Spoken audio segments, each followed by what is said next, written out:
OTB AM. With Gillette.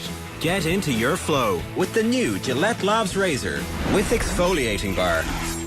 It is 7:30. This is OTB AM. It's Eoin, Johnny and Nathan with you right the way through until 10 o'clock this morning. We've got loads coming your way between now and then. We're going to be joined by Cahair O'Kane to look at some of the sharpshooters in the National Football League so far. Bit of a deep dive he's done on David Clifford as well. That's coming your way after 8 o'clock. We're also going to have Stephen Kisbey-Green in studio to deliver a heap of searing hot takes because it is his Six Nations team of the tournament, and there are no English people, spoiler alert, in that team. We'll be getting into that a little bit later on. And Bellator fighter Sinead Kavanagh will also be with us in studio because she's back in the cage in Dublin this September, so she'll be chatting about that, and she'll be chatting about her career plans over the next little while as well.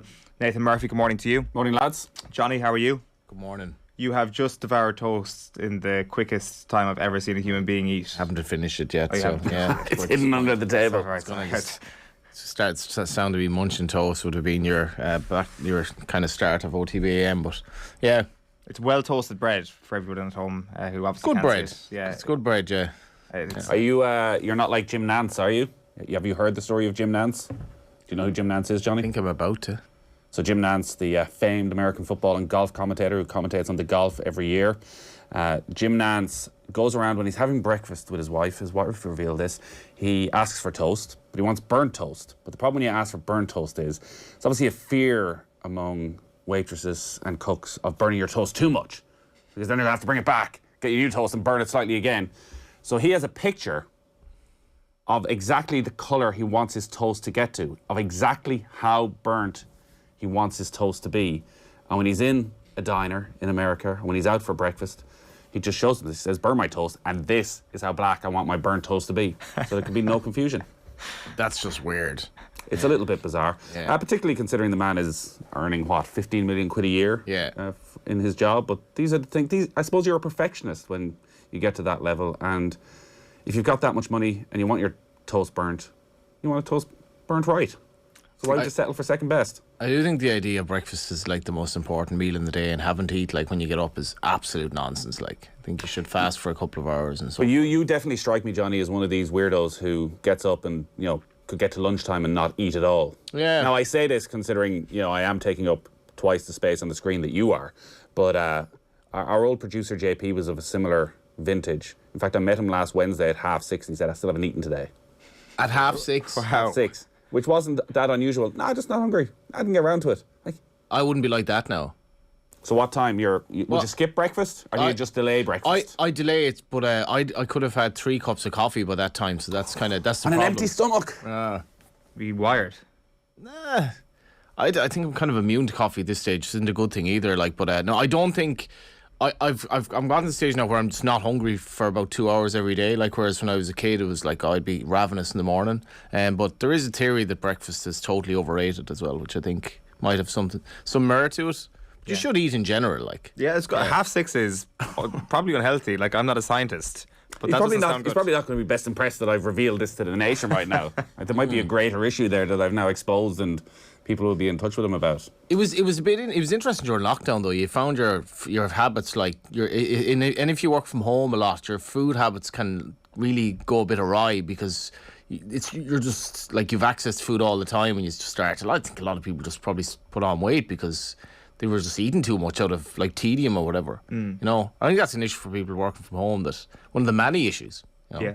That's why we've got 3 people in studio this morning. We're all just trying to break a terrible, terrible habit of sitting on our arse at home eating food. Both of us were out cycling yesterday. Yes. You were thinly veiled. I was yes, actually. Put it up on Instagram as if you went in for a swim. It's one of these double-edged swords. This is a very good point, actually. Johnny pulled me up on this yesterday, Nathan, that I put up a photograph on Instagram of a sunny day near the sea. And when I put it up, I was like, people might think that I'm actually swimming in that sea. And you know what? I couldn't care less. If people think I'm swimming in the sea, I will absolutely take that credit. So thank you for thinking that. The water, I haven't been in the water this year, but it's this time of year is basically as cold as it gets, I think. Yeah, March, it's so cold. I was cycling past Sea Point yesterday, and there were a few hardy souls in, all right, but yeah. So what sort of kilometres are you putting in, Eoin? Not very much, to be honest. Just stretching the legs, to be honest. Because there is rumour of a OTB triathlon returning quite soon. Have you sped up your cycling? No. It's just again, just stretching the legs. Okay, because years later. it's still seared into my brain standing around in Dunmore East when we were doing our triathlon. Well, I say a triathlon. We were doing a team triathlon, which meant one person ran, one person did the cycle, and one person did the swim. Right.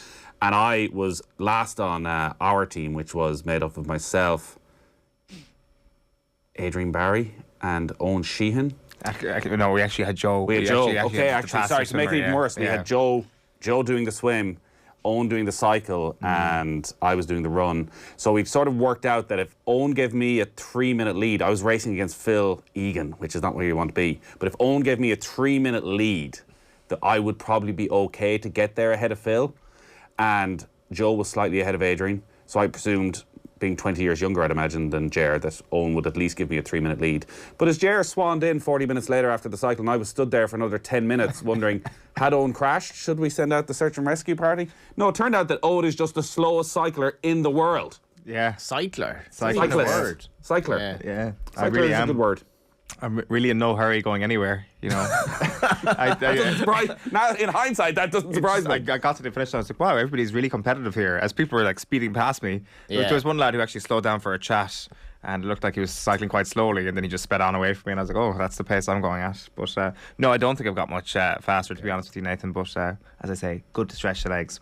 The guy who introduced me to cycling, Ronan, it's about 2 years ago now, it started lockdown, and he's been training flat out like since we cycled in Mallorca in October, and then I was out for 4 months, so I went out cycling with him yesterday, and it was a fairly tough experience, just being completely left behind. So how long did you do?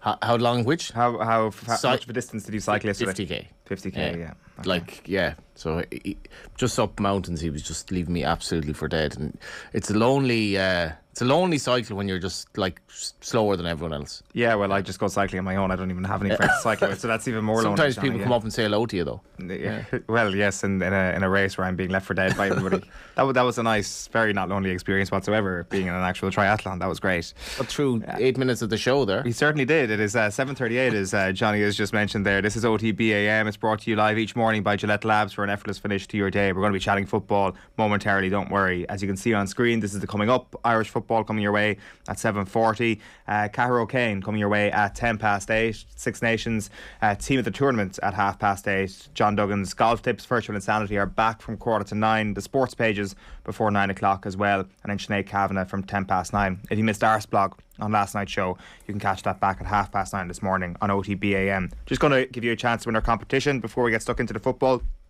Get ready to cheer Ireland on in the TikTok Women's Six Nations. To launch this year's campaign, we're giving away 2 tickets to see Ireland take on Wales on Saturday the 26th of March at 4:45 in the RDS. The lucky winners will also be entered into a draw to be given a chance to win an overnight stay in the stunning Intercontinental Hotel on the night of the game.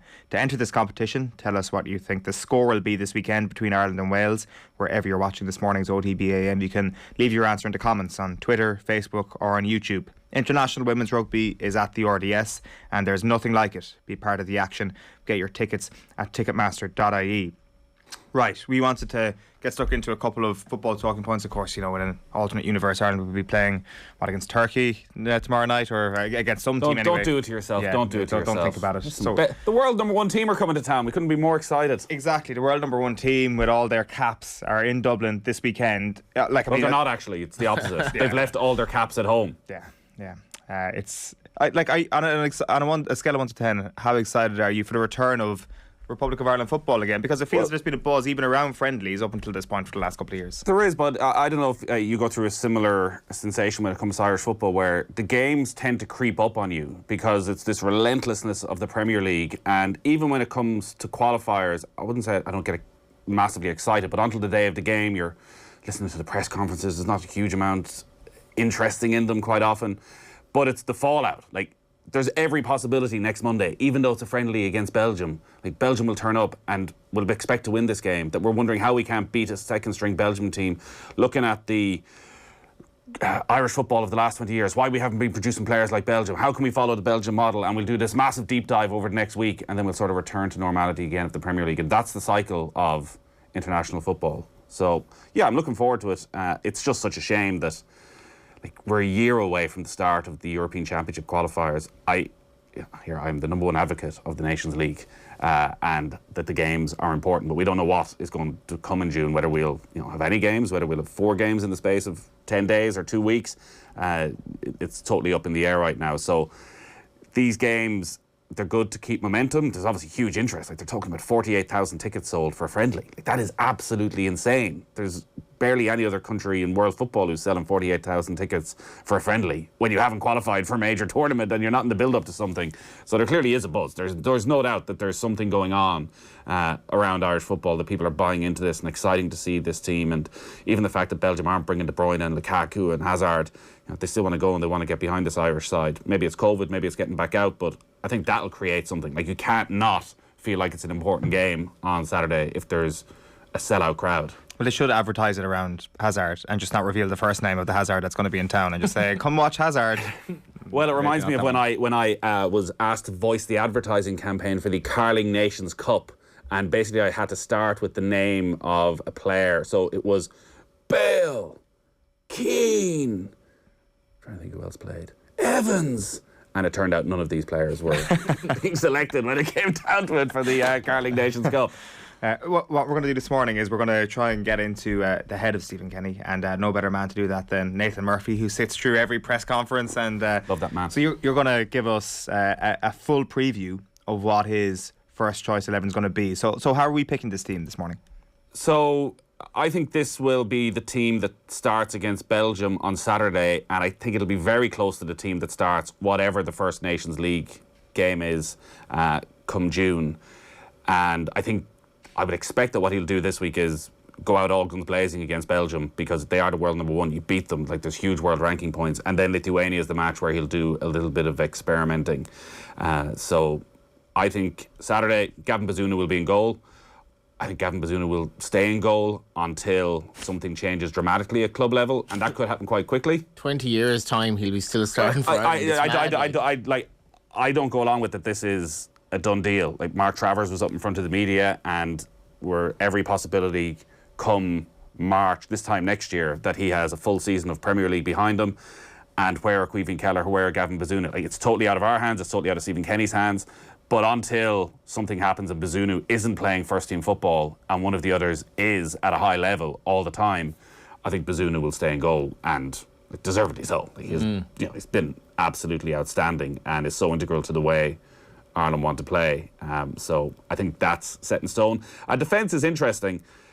At the moment, with Omobamidele out and Darragh O'Shea just returning, I'd expect he'll stick with that back three of Seamus Coleman, Shane Duffy and John Egan. We do have options there with Omobamidele and Darragh O'Shea heading towards the summer, and maybe one of them, if they can get a long run of games in the first team, which looks unlikely for Omobamidele, they can force their way in, which would mean a little bit of a reshuffle where you'd put Coleman at right wing back and you might put Doherty to left wing back. But for this weekend, and maybe he settled on it after the last 2 internationals, that actually Matt Doherty's at his best. Like, Matt Doherty started more games under Sir Stephen Kenny than anybody else. He's playing at the highest level of any outfield player. He looks like he's in absolutely smashing form, and I think he's actually done quite well at times under Stephen Kenny. I know he gets done really well under Stephen Kenny. Yeah, much like himself and Jeff Hendrick are 2 players, I think, because of their demeanour. Like, Matt Doherty never looks like he gives a damn about anything. But anyone you talk to who knows Matt Doherty says he does. He absolutely does. But we like our Irish players to be full of blood and guts and to show it. Tears during the anthem is what we look for, and I don't think that's ever going to be Matt Doherty. But his best performances have been over the last 18 months, either on the right hand side or the left hand side. So I don't think there's a huge debate at the moment about that back three with the other players. But if you look at a depth chart, like if you were looking at a depth chart, Darragh O'Shea, Andrew Omobamidele and Nathan Collins as your next 3, and in 3 years' time being your 3 centre halves, like, that's pretty exciting. We're in a great nick at centre back. Doherty's a funny one. He's a type of player, if you go to the games, and one of the games I was fairly close to touchline, I was kind of at his touchline, you really see how comfortable he is. Like, it's just his body language. He's really, really everything comes so easy to him. Like, it really struck me how he just made it look easy, and I'm delighted that he's got a run of games. I don't see Coleman playing wing back again at all, to be honest. Just about to ask, I was like, it does feel that there are certain elements of that back three where the stock isn't as high as it was before Christmas. He's not. Seamus Coleman. There go the lights. Seamus Coleman. He doesn't have the. When you start talking about Seamus Coleman in a potentially negative way, he will strike down upon you. He doesn't have the pace for right wing back anymore. Like, so it's. I think I look quite good in the dark. It suits me. So yeah, I'd. What about left wing back then? What about left wing back? Well, you picked McLean. So this weekend, McLean will start. Enda Stevens is injured. He did throw Enda Stevens straight back in against Portugal last time out, which would suggest that he still feels that Stevens is the best option there. Like McLean, I know it's at League One, so it's hard to say he's in the form of his career because he did it for a consistent period at Premier League level. But he's having a mighty good time of it with Wigan at the moment. Looks like he's enjoying his football. Kenny again, I think, likes the energy. He maybe doesn't offer quite as much an attack as he once did, but I think can provide the cover, and like his fitness regime is insane. The level that he's still at 31. So I don't see Ryan Manning really forcing his way in there right now. Maybe he gets an opportunity in the friendly against Lithuania, but it's probably Stevens, maybe Doherty if he decided to go with Coleman again at right wing back. And McLean are the three at the moment, with McLean this weekend with Stevens out injured getting the opportunity. Joel Bagan is interesting going forward. Like Manning's not even playing left wing back for his club. That's the problem as well. Like, so I'm not sure he really has the pace to make that position his own, unfortunately. And the chances Manning's had with the Ireland team, I know they've been few and far between, really hasn't worked out for him. He hasn't grabbed it with both hands. So, I think McLean, again, a player who can divide opinion, but has put the head down. I think has been a lot more solid over the last couple of years, and because he's doing so well at club level, I think he'll be in. Can we talk about that midfield then, Hendrick and Cullen? We can see them up on screen there. That's the midfield that you think Stephen Kenny's going to go with. It's obviously been something that's worked quite well at times over the last little while in terms of their form over the last little while outside of the Ireland camp. How have they been going? Well, Josh Cullen's playing on a regular basis. Obviously, we had him on the show just before Christmas, playing over in Belgium and doing well under Vincent Kompany. Jeff Hendrick isn't getting much of an opportunity, so maybe we'll get on to Jamie McGrath, I'm sure, and not playing first team football. Maybe the fact that Jeff Hendrick is sat on the bench at St James's Park the majority of the time is going to count against them. The problem Stephen Kenny has is what other options are there. Maybe he goes with Conor Howerhan in the middle of midfield. I don't think Jason Malumbi is ready to play international football in the middle of midfield. Like, Howerhan is definitely next in line right now and is in and around that first team at Sheffield United. But Hendrick has been one of Kenny's best players. He always picks him. Again, somebody who gets hammered consistently, and I don't see it a lot of the time as to what the criticism is. He's definitely been better under Kenny. He's been better under Kenny, and after Euro 2016. But even under Kenny, he's been getting a lot of stick. But that system seems to suit him. Like, maybe the system in itself is a talking point.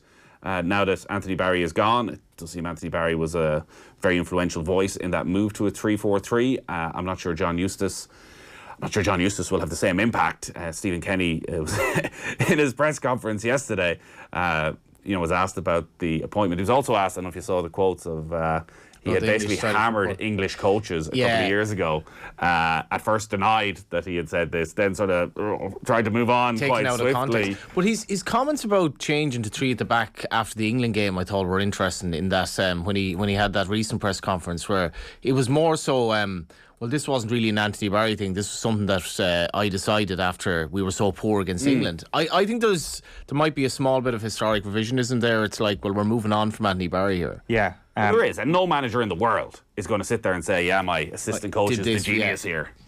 We are going to need to get just take a quick break here. We could just put on our phones and I guess actually see how that actually works. Like but that's just a little bit haunting, isn't it? Stephen Kisbey-Green in our team says this brings a whole new meaning to Nathan's League of Ireland After Dark, and he's not wrong. And you've Ireland late night, I'll let you know. It'd be a bit more like that if myself and Johnny had a glass of wine in the corner, I think. At 7:30 in the morning. And we are thinking of going on Tuesday. We're going to go. We're back. Look at this. We do not need to take a break. Richard Redballs has been in touch to say Ger Gilroy coming into the office dressed as the Undertaker again, which is possibly true. It looks like we're good.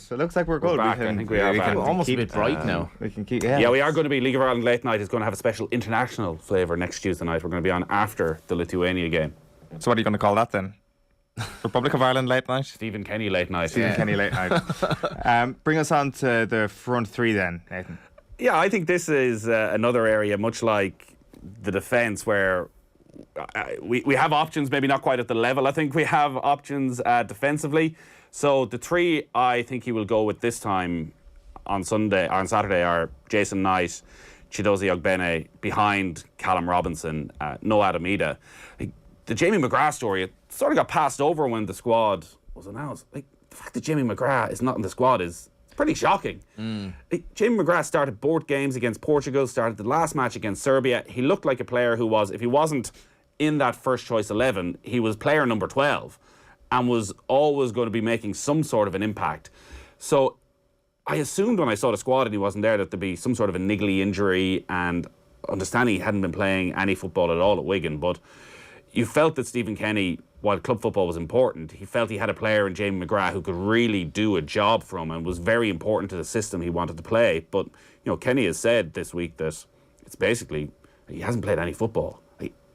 It's remarkable that he has gone from a position where he was so highly rated up at St Mirren to signing for Wigan and can't even make the first team squad. Any idea what's happened there? Well, they're flying, seems to be the main thing. So Wigan are playing well. They're not changing their team.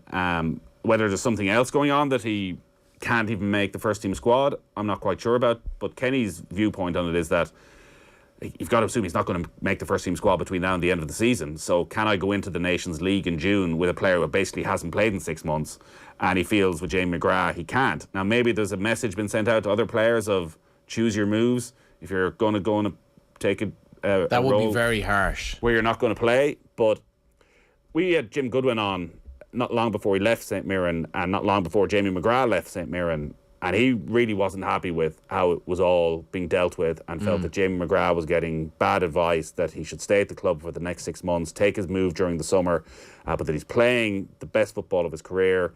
There was obviously a lot of speculation that he would have gone to Aberdeen at the time that seemed to be denied by the club. But it does seem that Jim Goodwin was right. Wigan was not the destination. Whatever guarantees he got, whatever was put on the table, to end up in a position at 25 where you're not even making the squad, and at 6 months where it felt like he was about to catapult to this whole other level, to not play any football is incredibly frustrating. And that does change the dynamic. It opens up a spot. Then you've Conor Ronan, who is at St Mirren, flying it who I'd expect will get some game time, certainly on Tuesday night against Lithuania. Adamida not being there means I think Robinson will lead the line. There is a possibility he puts Will Keane in there to lead the line and again plays Robinson's slightly deeper role. But Jason Knight is the one who will come in, I'd expect, and replace Jamie McGrath. And Jamie McGrath may never get that place back now. Yeah, it's true. It's true. It might be the death knell for potential for his international career. Well, the last game was the match over in Luxembourg where Jason Knight came off the bench and turned the game. The 3 goals all as a result of his impact. So this is his opportunity now. He's back. He's fit. He's obviously had his injury problems before the last international break. So you would hope that Jason Knight takes this opportunity and comes in and does make it his own. And actually, we don't need to have this debate. Ogbene is clearly a player that Stephen Kenny likes and the supporters love and brings an energy and sort of gets you off your seat. So I think he'll keep his place as well. And Robinson obviously is almost one of the first choice players, whether that's as the number 9 or slightly deeper. But I think that's a good, strong team. I think we need to be realistic in terms of still the way we're talking about them, considering the level that a lot of these players are at. But it does seem as though there's a sort of stability in the system and almost in the first choice 11. We probably take it for granted how strong the standard is at the top of League One as well, and how difficult it is for some players. Like St Mirren to Wigan is not necessarily a straightforward path. You look at Georgie Kelly as well going to Rotherham, not happening for him at all at the moment. So it can be a very good level. It seems so random to me at the same time. It did feel that before Christmas when Ogbene was flying for Ireland, it was like, well, this guy's clearly good enough for Championship, for the top half of the Championship. And if you had said to me, Jamie McGrath, is not going to be able to get into a squad at the same level that Ogbene is currently playing. I'm like, how is that even possible? Like, it is just so strange how this has happened to McGrath, and maybe it is just that we're underrating how good either Ogbene is or how high the standard is at the top of League One. But is it too green tinted glasses to suggest that Jamie McGrath and what we've seen of him at St Mirren and out of Ireland should be getting into a League One squad? I don't know what style like Wigan play necessarily and how that would suit Jim McGrath. Whereas Ogbene, it's fairly straightforward the way he plays. And like St Mirren, the SPL, if you take out Celtic and Rangers, like the standard is completely different, even to probably the top of League One. Like resources and wages and everything else. So like. I don't know, it's a different, like Jim, I have to say I was very surprised at how well James McGrath did, because I didn't really see it in the League of Ireland that he was as good as he looked for Ireland, and he's had some very good performances for Ireland, whereas with the likes of Conor Ronan, you could see with the 21s, this lad's really, really talented. But I think what Nathan's touching on there in terms of you have to make the right move as well, and it just sounds like he did not. And, you look at Obafemi, and the chat was that, like, well, his agent has relayed that he doesn't see himself as a 21 player, and whoever's advising you, it is important as well. Can I just ask then, just to finish up on that team sheet, Jason Knight, obviously we just put it up on screen there, the graphic is on the left of a front three. He obviously drops deep in front of the midfield, but he can also play out on the left of a front three, can he? Or do you think, obviously... I think it'll be more a 3-4-2-1 with, as you say, Knight dropping. Knight probably the one who'll drop deeper at times, Ogbene the one who'll push up and support Robinson at times. But the great thing about watching Ireland in the last couple of games was the rotation. Yeah. You look at a couple of the goals they scored, but also when I was at a beginner's coaching course last week, and they were showing clips. You go to a coaching course? Yeah, that's a good. That's something I've often thought about doing. Not for this job, for my actual coaching career. Johnny. Oh, okay. The underrates deserve the best in this country, Johnny. It's not for a better knowledge of the game per se. It's more that you've coaching ambitions yourself. Well, exactly. Listen, you're bred for the job. Stephen Kenny has given us all an ambition of we can achieve something in Irish football now. But they were showing lots of different clips within it of, it's way above that level, but of good attacking Irish play and transitions and things like that. And some of the football and some of the movement at times was just exceptional. And I think that's what's most exciting, that these players seem to understand the system. And as I said, I do think Ogbene and Knight will play slightly deeper than whoever the number 9 is, whether that's Robinson or maybe Will Keane comes in, who at times actually is playing a bit deeper in Wigan himself. I think it's Belgium. It'll be interesting to see. I think you touched on a good point though, because Belgium are already coming as a team that are obviously, as you alluded to, they're missing their main players. So it's a bit of a perfect storm for this to go badly for Ireland, because Ireland have some players that you're like, well, like the likes of Hendrick, for example, no idea what form he's in. Seamus Coleman has had some really poor games for Everton. Even McLean, he's playing at Wigan, so. And then you're looking at our team, and you're like, Belgium could have a very good night here, and we don't want that at all, because it would just completely interrupt the momentum that we've built up. So it's going to be a really interesting game, I think. I don't see how it can be a bad thing from an Irish point of view that De Bruyne and Lukaku and those players aren't there, in that, you might think, oh, well, maybe they're turning up here and they're going through the motions, they're thinking about Premier League and Champions League, but, you think back to 2016, and, that was a stronger Irish squad on paper, and how they ripped Ireland to pieces. The flip of that is that, Belgium have a genuine chance of winning the World Cup in December, and the players who are coming here, a lot of them are trying to force their way either into the team or even into the 23, and these couple of matches that Belgium have are their one opportunity to say to Roberto Martinez, you got to pick me. Totally, yeah. So they're not going to be going... It'll be the opposite. These Belgian players, you can't imagine, are going to be going through the motions at all. Like Benteke, Batshuayi, Origi, all in that squad. And there's a good chance all three of them don't make the final 23. So that'll be the worry. And as you're right, that the way it'll be framed is Ireland have been beaten by basically the second-string Belgian side. Yeah. When, they're going up against Yuri Tielemans in midfield. Yeah, basically who would be the best player in the Ireland squad. I think the crowd being back though is such a boost for us. There will be a really good atmosphere there. As Nathan says, the games I've been at as well, and basically games that were effectively dead rubbers. We spoke about it in contrast to the rugby yesterday, but there's a smashing atmosphere at Ireland games at the moment. Yeah, there really is. And even when it was pre-COVID, as you mentioned there, for a couple of those home games that were capacity within the restrictions, there was a real buzz in the stadium. There's one other thing we want to touch on here, Nathan, and it's 5 players with the most to gain in the coming months with Ireland? You've picked your top 5 here. Yeah, we touched on some of these already, but I think Nathan Collins, with Omobamidele out injured, I would expect that Collins will certainly start the second game against Lithuania, and he's a player who's stuck in that Sean Dyche rut where Tarkowski and me always start, but Tarkowski is going to leave during the summer. Hopefully they manage to stay in the Premier League, and if they do, he's going to be first choice. And the great thing then is when you're first choice under Sean Dyche, you'll play every single week. So, Collins, every time he's played, I know he got sent off recently, but by and large he has looked comfortable at that level. He's a big man for a young guy, has a real presence about him. Again, I think he can force his way in there, because if Shane Duffy is another year, in a year's time, where does he go? Does he get football? Maybe there's an opportunity in the heart of that Irish defence for one of those three. Will Keane could well start on Saturday. He's banging in the goals for Wigan.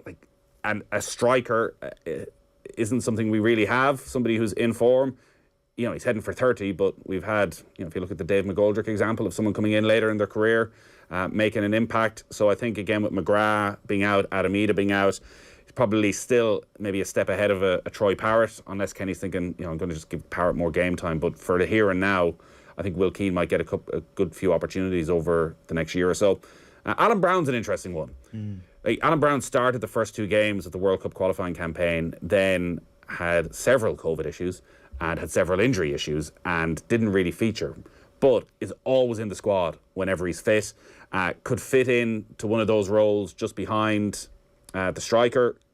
Could maybe play in the midfield too as well. He's basically at the prime of his career. I think he turns 26 in the next few weeks. Playing at a good level at Preston, playing championship week in, week out.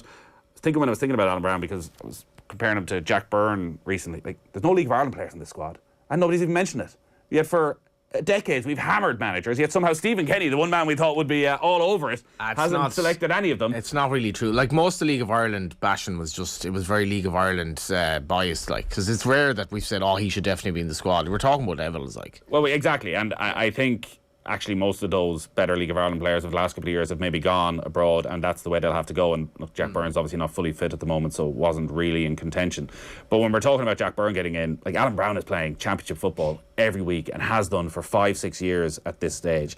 The night over in Slovakia when he came on and played the last hour, he was brilliant. So Brown is someone I wouldn't be surprised if he can actually stay fit, is another one who over the next couple of years becomes an integral part of the starting 11. Darragh O'Shea was clearly a player that Kenny loved, picked up that horrible injury, is just working his way back to fitness. Again, probably not quite ready to start on Saturday, but seemed probably to be the top of those three of O'Shea, Omobamidele and Collins, and I'd expect he'll get back there again and be in a position that maybe he takes Seamus Coleman's place, or certainly somebody's place over the next while. And then Jason Knight, I think, is clearly the one with the most to gain over the next while, with McGrath's absence, with the impact he made in that last half an hour in Ireland's last game. I really hope that he does grab it and that we can sort of settle on him as one of that first choice 11, and then see what happens with the summer as to where he ends up with Derby, because I think you got to assume he's going to go. I know Wayne Rooney was talking about Festia Ebezele and not been too happy or too impressed that Ebezele decided to go to Italy, that he should have stayed in English football. He's already moved from Ireland to England, now he's moving from England to Italy. It's just going to confuse the lad. He's definitely a lad that's going to be on that. He's going to be on your shortlist radar of players that are going to be on the up. He's for Ireland, he's just waiting to take off for them, I think. Yeah, listen, maybe Wayne Rooney's a bit peeved that this has been announced mid-season or something, but and maybe he's right. Maybe we get too excited about Udinese, where if he signed for Sheffield United, we'd be going, well, we've already got players at Sheffield United. Okay, can we just go through these comments now? Because I think this is fascinating, and I think it's a good insight into maybe Wayne Rooney and English football as a whole. So on Festi, he said, I said a few months ago, he can be a superstar. He can be what he wants. He really needs to keep his focus, his concentration, and keep learning to develop. He mentions his pace and his powers, his attributes. If you're asking me, do I think it is the right move for him, then no, I don't. I think he should stay in England, whether it is a move where he goes there to go back to England. Obviously, we know Udinese are a sister club to Watford. We don't know. I think he should have stayed in England, kept learning to play the game here, then he really has a chance. And it's always difficult for a young player to go abroad? Like, Well, I mean, the young player has already gone abroad to England at this point. Like, yeah, so. evoking memories of Liam Brady here. That does annoy me. Like, you know, where England was a massive problem for Irish players going to a foreign country and couldn't settle at all. And like, it's not the same as like getting a 2-hour train ride here, you know. And no, the standards of the standards of Italian football are up for debate a bit. In fairness, it's not like, oh my God, Udinese. Like, Italian football is nowhere near what it was. But it's not. I'd like the thing that would excite me about this move, for example, is not so much the standard; it's to do with the style of play. And I know we keep using Josh Cullen as the sort of single reason why Irish players should be going further afield in England, and it's not enough of a sample size whatsoever. But still, Josh Cullen went to Belgium and has made a pretty good career for himself, playing a brand of football that is conducive to how Stephen Kenny wants to play football. So I don't know. I think that this is, when I saw Udinese, it wasn't so much, this is a team that we were in the Champions League 15 years ago, and this is fantastic. It's more to do with the fact that it's like interesting. There's going to be people bringing a different style of football into the Ireland camp, totally, as opposed to the very English/Irish or Scottish style that predominantly exists within this playing group. It's becoming a team as well where this is becoming fairly normal. I don't know if you've seen much from Nathan. Like at Derby, he's. Yeah, the bits I've seen, he's looked really impressive. He's totally explosive, like, and he's really, and apparently he's, you know, great attitude. You know, in terms of him versus Ogbeni, I'd imagine if you took an impartial manager, he would say, well, Baselli's doing it at Derby here. He's playing better than Ogbeni, I'd say, in some respects, but he obviously just has a little bit to go. But I think this is just the start of it with Irish players, and it's exciting, and we may not see the full benefits of it for another 5 or 10 years, but we do need to move on from our obsession with English football. And the more young kids that go, the more to be normalised, and other young kids will think, actually, you know, well, Italy isn't as far away as it was in the 80s. You can get a flight home you can get a flight home now in 2 hours from Italy.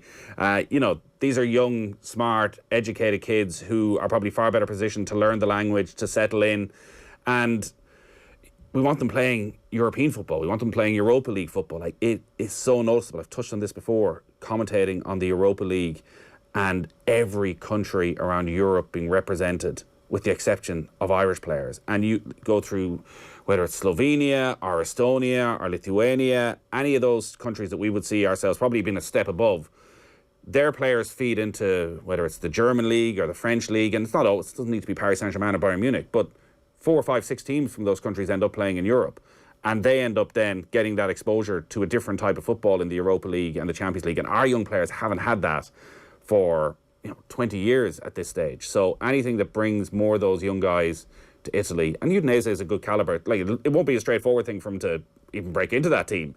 You know, they've got a lot of internationals there at the moment. You know, they have that link with Watford, so maybe he goes there for a year and he comes back and he plays with Watford, who by then will probably be back in the Premier League, the way things go at Watford. So the more young players that go to Italy, that we'll probably move past the stage where we're unbelievably excited about somebody going to Inter Milan or AC Milan, because again, it's the same as them going to, you know, almost Liverpool or Tottenham or somewhere. There's no guarantee. It's like a Troy Parrott going to Spurs. There's no guarantee they're going to make it there, but at least... Who goes further, him or Abankwah? Yeah, Bank was a centre back, which might make it easier in some respects. Yeah, Parrott already has a full season, I guess, of men's football under his belt now. It doesn't feel as though Parrott's going to make it at Tottenham.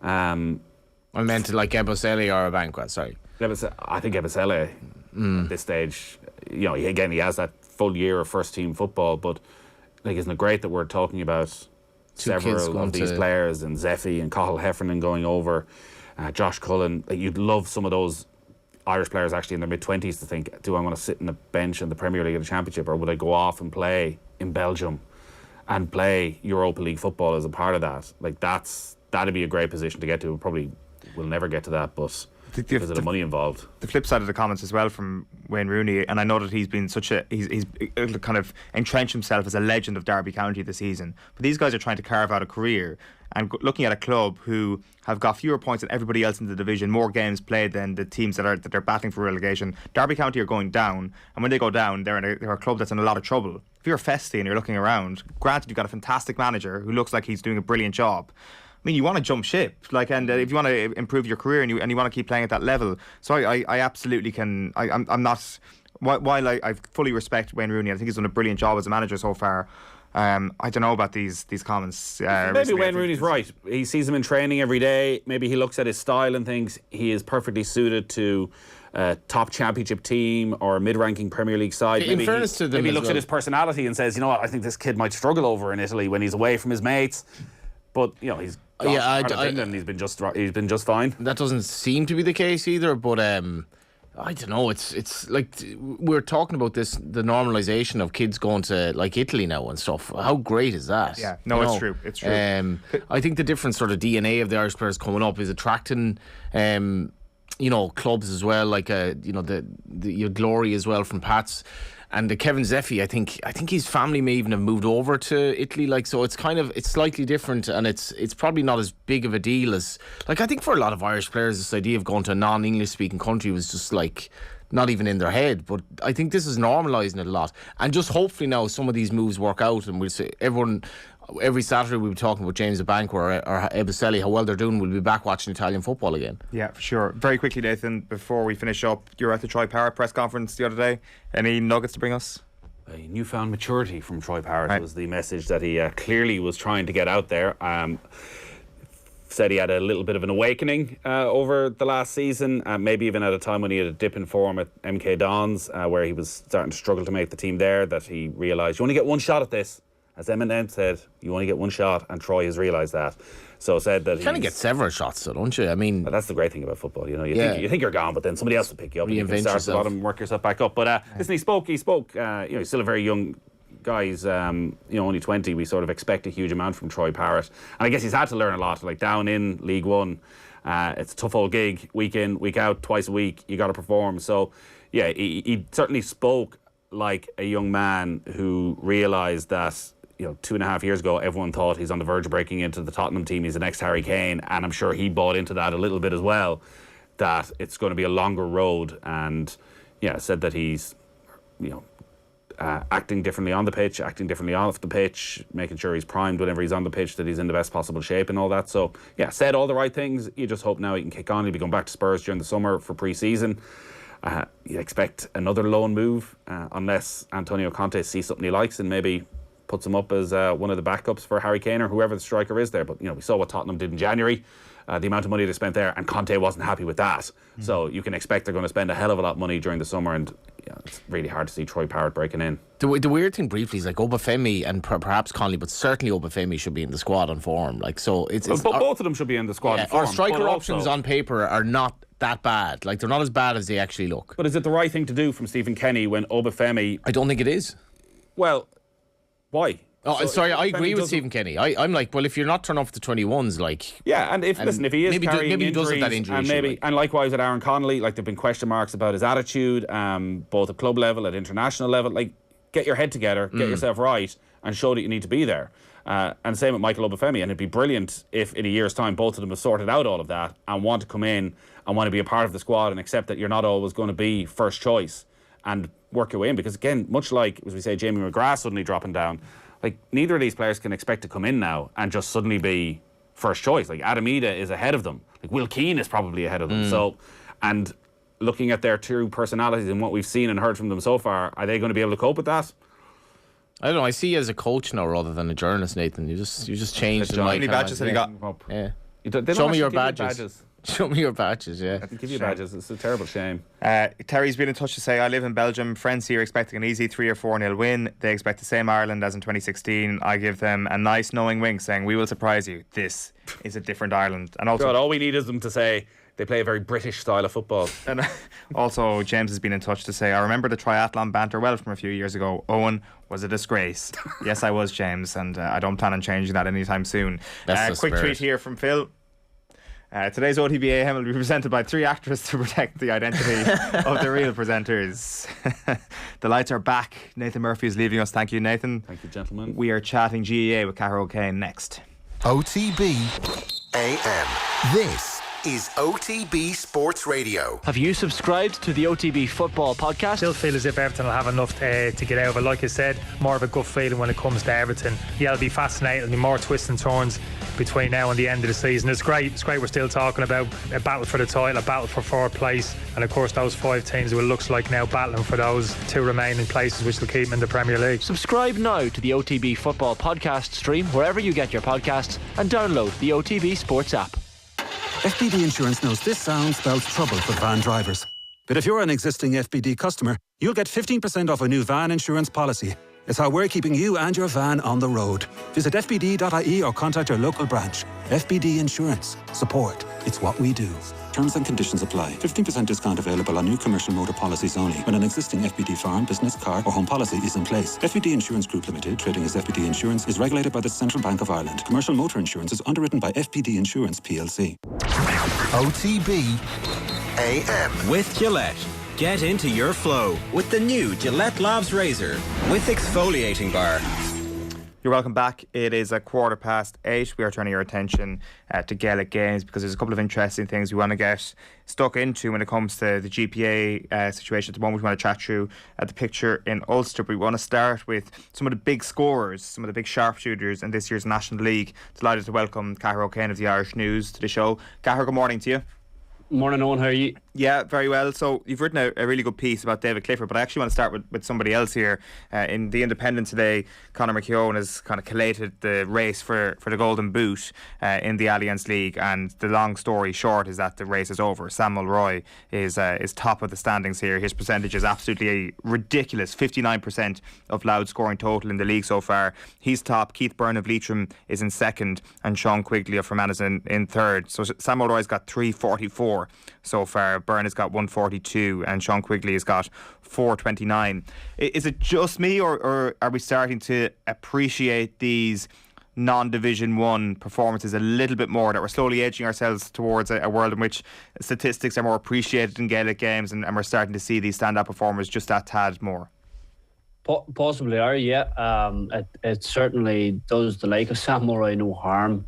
His profile has sort of skyrocketed over the last few months. I actually remember the first time I saw him in the flesh against Down up in Uri about 4 years ago on the last day of the season, and thought there's definitely something about this man. But you sort of didn't hear that much about him in between times. He's getting his profile now. It's partly probably, the style of the game at the minute as well, and that forwards are getting that wee bit more freedom again. There's a wee bit more kicking, there's a wee bit more expansive football, and it's leading maybe to sort of the talismanic forwards that we might have once known, that maybe it got shut down for a few years as well. That's not doing any harm, but that, you have to give those fellas credit. You mentioned Sean Quigley there as well. Watched Sean Quigley against Laois 2-3 weeks ago, and just an absolutely majestic performance from Sean Quigley. He's in the shape of his life, he's in the form of his life. I think he is second top scorer in the country from play at the minute, behind Clifford, which is, it tells you a lot, because I suppose Sean would have been renowned as a really, really good free taker, and teams mightn't have felt he got that much from play a lot of the time, but he's probably bucked that trend a wee bit for himself. And it's, to have a list where Sam Mulroy, Keith Byrne and Sean Quigley are at the top of it is great for that level of football. People will write it off and say, well, look, they're playing against Division 3 defences or Division 2 defences, but they're playing in Division 2 and Division 3 teams and Division 4 in Keith Byrne's case. So, you have to give them the utmost credit for it. Absolutely. Quigley obviously should have one more point as well, which is the statistic there. It just very quickly before we move on to Clifford, you've obviously seen Mulroy play. I haven't seen him play in the flesh at all. My entire diet of Sam Mulroy is very short clips at the end of the Sunday night highlights and just seeing the scores. So what sort of player is he when he's not kicking points? Where is his best position? Well, yeah, he's very much an inside forward. Looking at him, I remember being struck by how good a ball winner he was that day. That's come back, must be 4 or 5 years now. So that really stood out that day. I suppose Louth played some lovely football that day and beat down a big shock up in Uri, and Mulroy stood out a mile. But he's just a pure finisher. Obviously, he's worked very hard on it. And the tallies that he's racking up are by any standards ridiculous. Hitting 1-8, 1-9, 110 in games, and a lot of it from play. And yeah, I know opposition teams are just having absolute nightmares about him. And better teams, if he was playing up the grades, better teams would be having nightmares about him too, because he's obviously well capable. And obviously a huge swathe of that has come from dead balls this year, 35 frees, 4 45s, kind of a Cillian O'Connor-esque tint to those statistics. The opposite then is what we say about David Clifford, right? That we've obviously marvelled at some of the stuff that he's shown already in his career, but it is his statistical brilliance when you consider that he's not the main free taker for his county. I think that's a big part of it for David Clifford, as to whether he goes on to break scoring records or not, which he might not do, because he's not barring anything, really, really left-sided. Sean O'Shea tends to kick most of them, so it takes that away from him, and you're comparing him to the likes of Cillian O'Connor, who was 70% frees and 30% from play, and when you look at David Clifford, it's exactly the opposite. It's 30% frees and 70% from play across his whole Kerry career. He actually break it down in the championship. He's down to 25% from frees, 75% from play, and 677 in championship football. He's just hitting above Gooch's average. At the minute, he's about 4.5 points a game. Gooch was 4.1 through his career. So, he's on course, I say, to be, but it's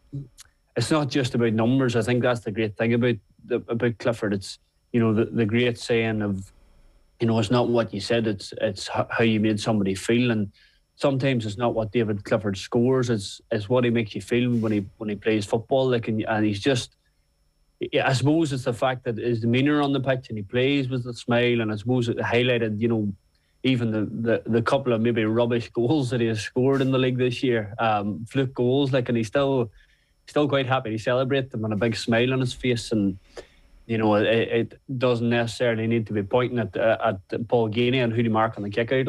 It's there is a freedom to watching him. There's an absolute genius within him. I remember, everybody remembers the All-Ireland minor final, where he scored 4-4, but always stuck out for me the pass for Faker Clifford's goal, Kerry's third goal, where he just, he threaded the needle, stuff that you just probably don't see at minor level. He was waiting for the run, and he knew he could see the run before Faker Clifford could see the run, and he was just waiting for it to be made, and the pass was perfect. And you just really knew that day you had something special in your hands. Just for a defender, it must be a really interesting challenge. The top defenders in the game, when it is at times it must feel like an absolute hiding to nothing. And I imagine if you're into sledging, it just wouldn't have any wash on him at all. I don't think it would. I saw a few quotes from Philly McMahon there, sort of saying that he would have liked the challenge of Mark and Clifford, because he was tall, and he felt if you get in really close to a tall player, and maybe nobody has done that. Though I would say in the drawn All-Ireland final, Johnny Cooper got close to him and got too close to him, and Clifford, probably the reason Cooper ended up sent off was Clifford was able to roll him and spin off him, which made, I suppose that laid the marker in terms of what do you do with this fella then? How do you mark him? Because he's big, but he's quick. He's deadly off both feet. He can shoot without a look. He can shoot without a glance. And you look at Ronan McNamee was the all-star fullback, and McNamee won a few balls off him in the All-Ireland semi-final last year, but Clifford still took him for 8 points, 4 from play. And that was, he didn't get extra time in that game. So he's just majestic to watch for a defender coming in to mark him. Literally, it's how do you mark him? Because you probably need or want cover in front of you, but then that's, I don't think that would trouble Kerry at the minute. I think Kerry, if somebody put cover in front of Clifford, there'd be enough elsewhere that if teams are altering themselves to go and deal with David Clifford, I think Kerry would have enough elsewhere to sort of take advantage of that drop forward, if you like. So he's creating not just the quandary of him, because if he goes and stands in the corner flag, teams are still going to be wary of him, still going to send a man with him. So, he can, if he chooses to be unselfish, if he feels that, the best thing for me is to step out of the way here and create a big gap down the middle, then he'll do that, and that's the really tricky part for teams against Kerry at the minute. I guess like, if you're marking David Clifford, you've won the battle with him if Kerry have lost the game, basically. Like, because is that it really? Because like as you say, Tyrone actually didn't do badly against him. It's hard, I suppose. Like, they didn't do badly, but I think most people would feel that Clifford won the battle against McNamee, and had Clifford stayed on for extra time, you know, that Kerry would maybe have won the game, because it was a massive loss. As, to be fair, I thought not having Dermot O'Connor and Dara Moynihan fit from the start that day were properly fit. Were big bonuses for Tyrone, if you like, that afternoon as well. But if you stop Clifford, you stop Kerry. It's maybe not that simple. And obviously we're seeing, I suppose, Paddy Tally's getting a lot of credit for it at the minute, and maybe rightly so, in terms of their defensive shape and how they're set up, and the fact that they've only conceded that one goal in the National League. And I suppose that's where, you know, we're talking a lot about Clifford, and he's brilliant, but I think Kerry as a team may be happy enough people talking about Clifford, because it takes a focus off what they're doing at the other end and how they're doing it. It's interesting as well, the knock-on impact that having a player like that has on your team selection elsewhere in the forwards. So they obviously have like two generational talents in the forwards when it comes to scoring forwards, at least. The question I've often had then is, do you compound that on an opposition backline and say, well, if your third best forward is Paul Gainey and your fourth best forward is Killian Spillane, then all of a sudden your fourth worst marker is on Killian Spillane, and that's a very, very tough day at the office? Or do you actually say, well, listen, we've got to make sure that a good swathe of our forwards are actually just water carriers to help our defence, because don't worry about the lads up front, we have 2 or 3 scorers and that's all we need. It feels that sometimes has been a balance for Kerry over the last little while, and they've definitely leaned towards having a few more water carriers in that half forward line in particular recently. They probably did under Peter Keane, to be fair. They probably always, I mean, I've always liked Dara Moynihan at 10 for them. I think he sort of, he nearly fulfills both a wee bit. He can absolutely take a score, but he'll work like a dog too. And he has been the perfect number 10 for them for me over the last wee while. But have they always got it right, kind of supplementing the defence? Probably not. They probably got it right to a point in the draw in All-Ireland final against Dublin, but you go back and look at that day, like Kerry didn't play like Kerry that afternoon. It was very, very, you know, if it had been Tyrone, if they'd been wearing Tyrone jerseys, we'd have been talking about how defensive they were. It was everybody behind the ball. I can remember, I think it was the last score of the first half, Paul Gainey took, he picked the ball up inside his own half, and he was by far the furthest man forward. And Dublin were retreating, and they ended up backed off so far that Gainey was able to kick the score himself. But it was very much a counter-punching strategy in that big game. They haven't always gone for that. They didn't go for it against Tyrone last year. I don't see them going for it under Jack O'Connor the same way. I think it's going to be a more front foot approach. That's what we're seeing. But they're also probably getting things right. And one of the biggest things for me is that, you know, Jason Foley's getting a fair bit of credit at the minute, and rightly so. And it feels like they've gone in there and you know, everybody talked about no defenders and no natural man markers in Kerry, and it looks like Jason Foley has just been given a gallon of confidence. Just, you know, you're a man marker. You are the man that's going to mark the opposition forward. Go and do it. And obviously the help of Ty Morley in front of him is making things a wee bit easier. But you know, it just looks like they've been given the confidence and assurance in their own abilities in defence as well to maybe be better than they were talked down to be. Yeah, Foley's been sensational so far this year. Just one more thing before we let you go, Cahair. We won't have time for the GPA chat today, but you were at home, Beg, I think, at the weekend watching Galway against Derry. Just a quick one on Derry. I mean, obviously early season form was very interesting, given they came so close to beating Donegal last summer, and I felt we were all talking these guys up as, you know, bound to be in Division 1 next year, bound to challenge for the Ulster title this year. Has that dimmed somewhat over the last little while? Now I know McGuigan was missing at the weekend.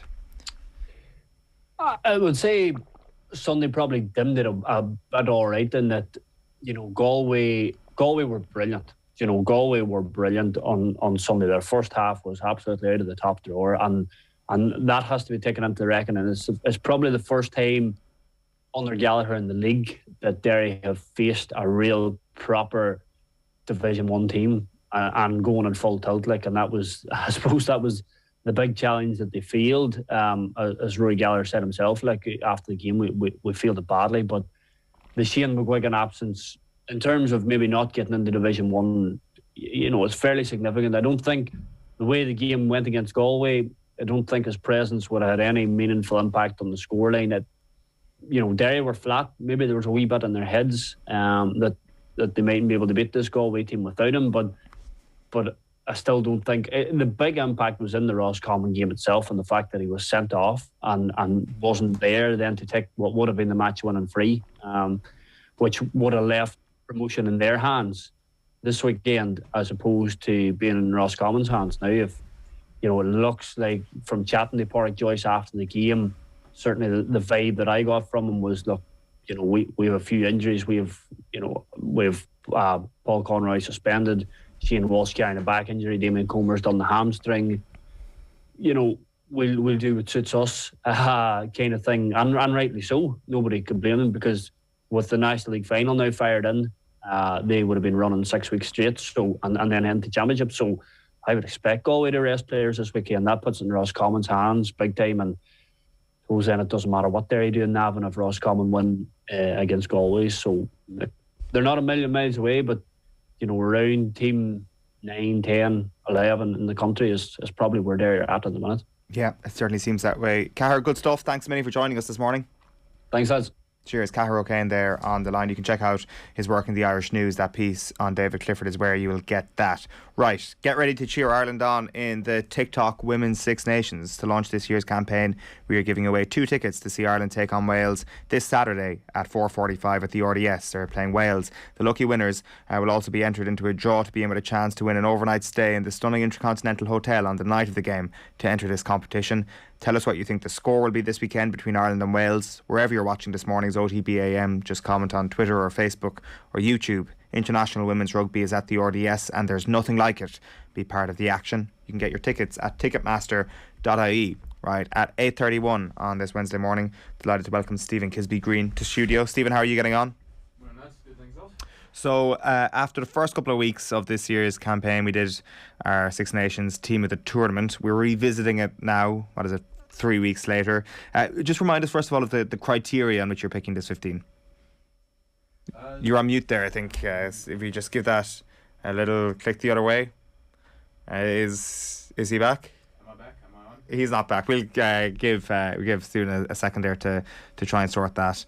But a couple of comments actually before we get into that. A couple of funny ones. Actually, no, there's not a funny comments here. Actually, I got completely so it's just some serious football chat here. Pat has been in touch to say, is it worrying that Jason Knight has been benched by Derby in the last few weeks? From what I understand, Pat, it's not much of a worry that he's finding his way back to full fitness by all accounts, and he's absolutely loved by the club, and he's a starter when all is well and good. But I definitely noticed that as well, that he hadn't been starting a little while. And then there's also a comment in here from Didrona VT900. The standards are a cliche, to be honest. Big Four in Italy are worse than 10 years ago, not the rest of the league, Udinese in particular. I wonder how many watch regularly Italian football apart from the big matches. Yeah, that's fair enough, yeah. I don't. I know that interest levels are not what they really were in Italy itself either. And I know certainly the top 4 teams are miles off relative to the English game, which has become so big. But yeah, that's a fair point. Yeah, I haven't been to a game in Italy. I love going. Haven't been in a few years. Stephen, can we hear your dulcet tones? Unfortunately, I think you can. Yeah, we're all good. We're all good. So, how are you picking this team? So, a couple of weeks ago, I said that I want to try and get a player from each team into the starting 15. That's now done away with because I just couldn't bring myself to put any of the English in the 15 or even in the replacements bench. And also, there's a couple of Italians that are fighting their way into if not the starting 15, at least on the replacements bench. Then they needed to play. Last time I said they needed to play a minimum of 70 minutes over the first 2 rounds, because obviously 2 rounds you can't really have too much more than 70 minutes. But now I've changed that. So they needed to have played at least 3 games in some capacity, whether they started or came off the bench doesn't really matter, as long as they were involved in 3 games out of the 5. And then I could also, because it's my team, I could move players around if I didn't feel like they were in their best position or at least how I would want to play them by their coach. So, for example, if you've got an outside centre playing inside centre, I would be happy enough, provided that they've done so beforehand. So you couldn't take Tadhg Furlong and put him to fly off, even though I really, really wanted to. You are still taking up the rules of rugby union and completely ripping them up, as we'll discover in the back row once again this time. Do you want to take us through your front five first of all? So last time I got a bit of slack from people online that I didn't have too many French forwards in the squad, mainly because after the first 2 rounds they were looking very one-dimensional, which they were. Again, I was just on the 2 rounds, not so much the history. They were looking very one-dimensional. So I'll start off with the changes that I've made. I've got Cyril Bay, Julian Marchand, and Winnie Antonio as my front row, the Grand Slam front row. Then I've put in Paul Willemse and Tadhg Byrne as the second row. The obvious question I have here is that France front row. If you can put on your South Africa hat here, no problem. Are you looking at them cowering in fear, or are you saying to yourself, listen, no one in the Six Nations worries us?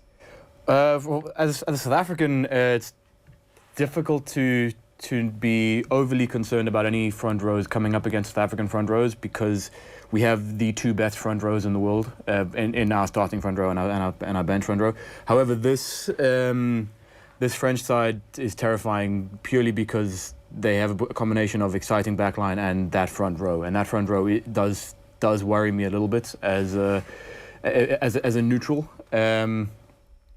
Winnie Antonio is probably the most athletic 145 kilogram player you will ever meet in your entire life, and the way that front row scrums is it's pure and utter perfection. Like their technique is not just pure domination and physicality. There's also the way that how tight they are together, and the way that they manipulate the opposition scrum. You just have to look back at what they did to Tadhg Furlong, and if I remember correctly, Porter was in that game against France.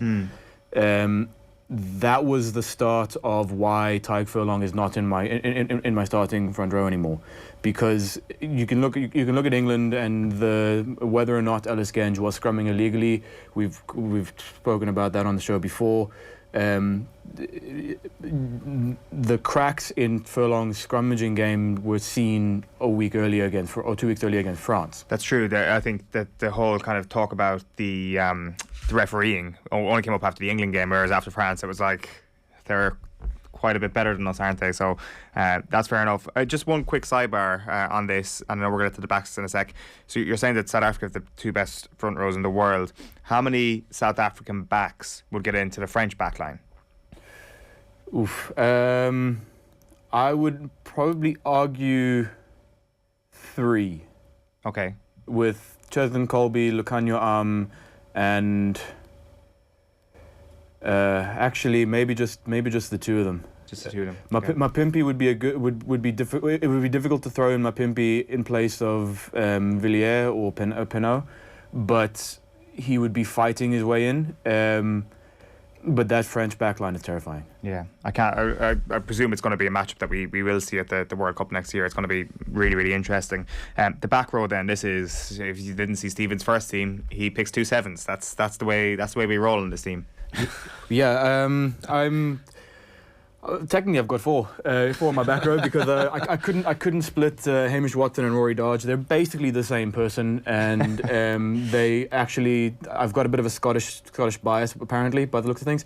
When they play on the same team, they remind me of Michael Hooper and David Pocock when they were playing together for Australia. If the ball goes down anywhere near them, it's a turnover to Scotland. Then I've got Josh van der Flier as my 7. Obviously, we can't get around Josh van der Flier. He's been one of the best things in a green jersey for this year. The only thing better than him has been Tadhg Byrne, and then even though in the last 2 rounds Aldred couldn't catch COVID if he wanted to, I still think he's the best 8th man in the world, and yes, that includes Dwayne Vermeulen. I think Gregory Aldred is without doubt the most physical, most dominant eighth man, at least in the Six Nations, and we'll give a Dwayne Vermeulen or a Kieran, not Kieran because he's retired now, but whoever runs out at eighth for the All Blacks this year, Aldridge would put up a good fight against them. So that's my back back row. The only Welshman that I could fit into the forward pack were on the bench, with Adam Beard getting replaced by Paul Willemse, purely because Wales pulled in Italy over the past 2 weeks, and then Talupe Faletau has been one of the surprise packages for Wales, coming back and just looking like he's never missed a second in a red jersey. So those are my Welsh contingent. Give us your halfbacks then. No surprises really. Antoine Dupont, World Player of the Year, best number 9 in the world. Cannot fault him. One thing that I would be interested to see is how he plays up against plays with a pack that's going backwards, because obviously the French pack never goes backwards.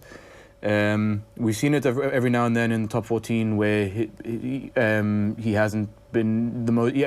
Obviously, with the way that the French top 14 works, you're not always going to be moving forward, but that's a different level to international.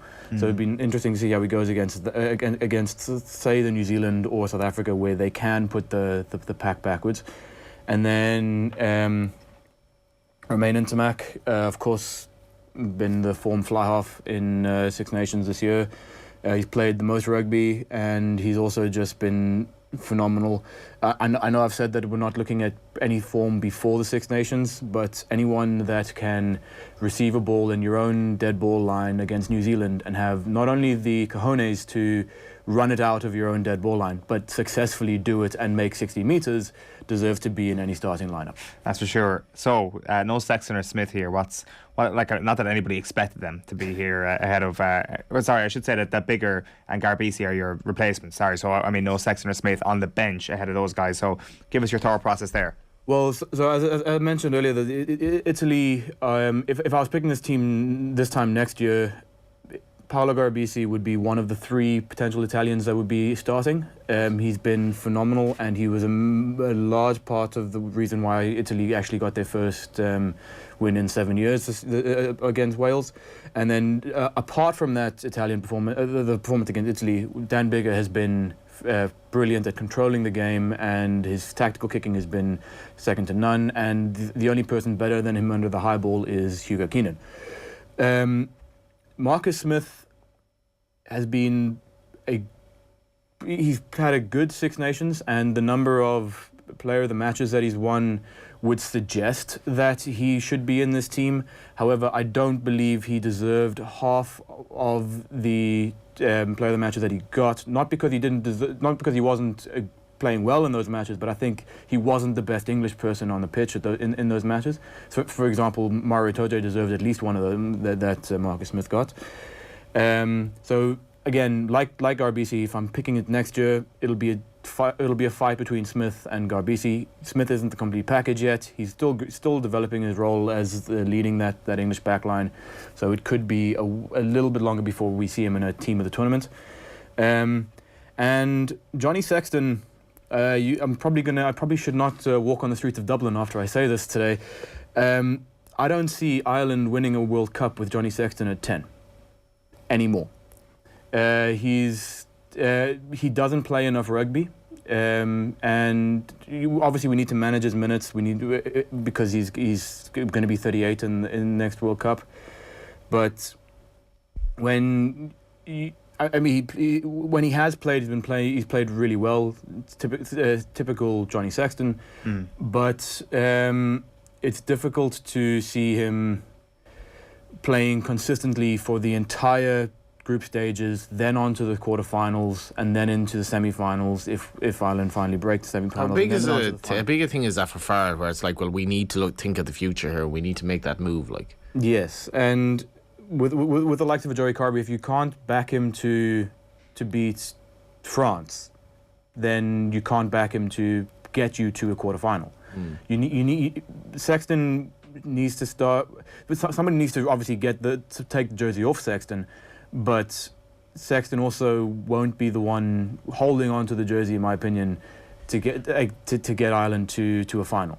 And also as well, when you talk about that, the schedule as well, I know we're getting to the minutiae here, is the last two games of the pool for Ireland are South Africa, then Scotland, and then a quarter-final, all going well. Now the thing is, they have changed the format of the Rugby World Cup, where there is a week off in between South Africa and Scotland, so he could play both of those, but then it's Scotland and potentially a quarter-final. Like, is that your point, essentially, that it's just how robust he's going to be, that you can't see him playing all those games, or have you actually seen a dip from Sexton that gives you cause for concern as well? I haven't seen any dip at all, but the problem is I've seen he's played almost no rugby this year. You can count on one hand how many matches he's played for Leinster, and even in the Six Nations he didn't play. There was gaps, and he didn't start every match. So he's not getting the consistent game time that you want him to get. And remember that in a World Cup you're going to have the likes of Hamish Watson and Rory Dodge gunning for him every 10 seconds. You're going to have, against South Africa, Kwaka Smith is going to be going for him, Peter Steph Toy. You're going to have so much attention on the 10, and the way that Sexton plays is he attacks the gain line so well that he puts himself in the position to get absolutely hammered. And against the best teams in the world, when he gets hammered again and again, for 6 weeks in a row, it's going to take his toll on 38 years old, and he's going to need to take breaks. And if you don't have a fly-off that can take those hits week in, week out at 25, 26 years old, I struggle to see how Sexton will be fit enough at the end, come the end of the tournament, to actually win and lift the Webb Ellis trophy. Yeah, I think there's a real case to be made that Carberry should be starting at least one of these tests this summer in New Zealand to try and remedy that. I think he should start all three, personally. Yeah, interesting. Take us through the back line then, the rest of the backs from 11 to 15. So Mac Hansen keeps his place. I don't know why he was dropped for England at all, to be honest with you. I think he's been a great find this year, and he's been it's not just the work he does on the ball, but it's the work he does off of it as well. He's always looking for he's looking to be involved not only on attack but on defence, and the way that he gets involved in the dummy running and sort of drawing phases away from the actual attack. Again, I've got a bit of a Scottish lens here, because I think Chris Harris has had a fantastic Six Nations myself. He's got a reputation for his defence and his ability to stop an attack coming over the gain line. But I think this year he's also developed that bit of attacking flair into his game. We can remember that if it weren't for a slightly suspect pass, granted the movement was started by Duane van der Merwe, Chris Harris did a huge amount of work to break free against was it France, and then the suspect pass to Stuart Hogg didn't go to hand. I think he's done again. It's his work rate off the ball as well. He rucks well. He's involved in the turnover game, and he's been really good for Scotland. The reason why there's no Frenchman in the inside centre as well is because they haven't figured out exactly who their centre is, with Jonathan Dante or Moafina. So because Gaultier hasn't nailed on his 12, I haven't nailed on his 12 either. Okay. But Gael Fiku maintains his outside centre spot. He's been phenomenal, as they all have, but what's particularly impressive is the way that an inside centre by nature defends the 13 channel with an 87% success rate. That 13, Brian O'Driscoll will tell you that 13 channel is probably one of the most difficult to defend, and moving from 12 to 13 and keeping that sort of percentages against the likes of a Gary Ringrose or whoever England sets out, and Chris Harris, etc. There's a skill level there that is just next level. He's also very physical, and he's got that speed. Again, Gavin Villiers stays in with the notable replacement of Damien Penaud. It's difficult to to separate any of the French wings. If it weren't for Mac Hansen, I'd start Penaud and Villiers together on the wings, and they'd try scoring machines. Granted, they do have the luxury of playing outside Antoine Dupont, which is any wing would love, but he's been fantastic. And then Hugo Keenan, the most consistent man in Irish rugby. I don't think he's dropped the ball all season, and it was difficult to. We had this discussion about Rob Kearney, who's going to replace him. I don't think there's been much of a drop off at all, and in fact, I think Hugo Keenan adds a bit of counter-attacking flair and a bit of an attacking nature to him that Kearney never had. So he's actually looking a little bit more exciting, and probably, if he stays fit and unless somebody can take it off of him, like a Michael Lowry, I think he might actually have a better career than Rob Kearney. Right. He is amazing, in fairness. That is high praise, though, for Hugo Keenan. Good reaction. Adrian on YouTube says, first time I've ever heard Irish rugby analysed rationally on Irish radio. While Dave says, but Ireland has the best front row in the world. The over-hyper told me so. Name names, Dave. Certainly not know anybody on this show. Definitely not. Richard Redball says this excellent problem was waiting to happen when we went with him as our starting 10 after the last World Cup. Very quickly, Stephen, before we let you go, would South Africa beat this Six Nations team at the tournament? It's a difficult question, actually. It depends on the style of play that South Africa bring. I think you as coach are going to get a lot of flack with your position and rejigging if it doesn't happen. Give us an answer here. I would say maybe a 3-point in favour of the world champions. Wow, so not only would South Africa destroy the competition if they joined the Six Nations, they would beat the entirety of the rest of the Six Nations. Says the manager of the team. Together, says South Africa head coach Stephen Kisbey-Green. But would South Africa beat France at the moment? I don't know. So basically, we've diluted France with this team of the tournament. Pretty much. Stephen, good stuff. Thanks a million. Cheers, right, OTB AM is brought to you live each morning by Gillette Labs for an effortless finish to your day. Going to give you another opportunity to win our competition. Get ready to cheer Ireland on in the TikTok Women's Six Nations. To launch this year's campaign, we are giving away 2 tickets to see them play Wales this Saturday in the RDS at 4:45. The lucky winners will also be entered into a draw to be in with a chance to win an overnight stay in this stunning Intercontinental Hotel on the night of the game. To enter this competition, tell us what you think the score will be this weekend between Ireland and Wales. Wherever you're watching this morning's OTB AM, just comment on Twitter, Facebook or YouTube. International Women's Rugby is at the RDS and there's nothing like it. Be part of the action and get your tickets at ticketmaster.ie. Right, Alan Quinlan and Niamh Briggs weren't alone on the Red 78 pod this week. Munster forwards coach and possibly soon-to-be head coach Graham Rowntree joined them for a chat. Despite things still being up in the air from a staffing point of view, Rowntree's love for the Munster men is as strong and as true as they come. I think everybody knows my coaching aspirations and what I think of this club. Is a process, an ongoing process. It's not the quickest process ever, I have to say, but it's still ongoing. I really can't tell you any more than that. Sorry. No, that's good. That's good. Can I just ask you? Probably the big thing is what draws you to this club. I think you seem to have settled in really, really well. From both any player that I've ever spoke to speaks so highly of you and the culture and the environment that you drive. And I just think, how is it that you found yourself in Munster and are you enjoying it? I think since I finished playing, started coaching, I've had a few jobs, not loads, worked in different environments, but I've never had the affinity or the connection to a club like I have for Munster at the moment. Absolutely. Grounded, good grounded people.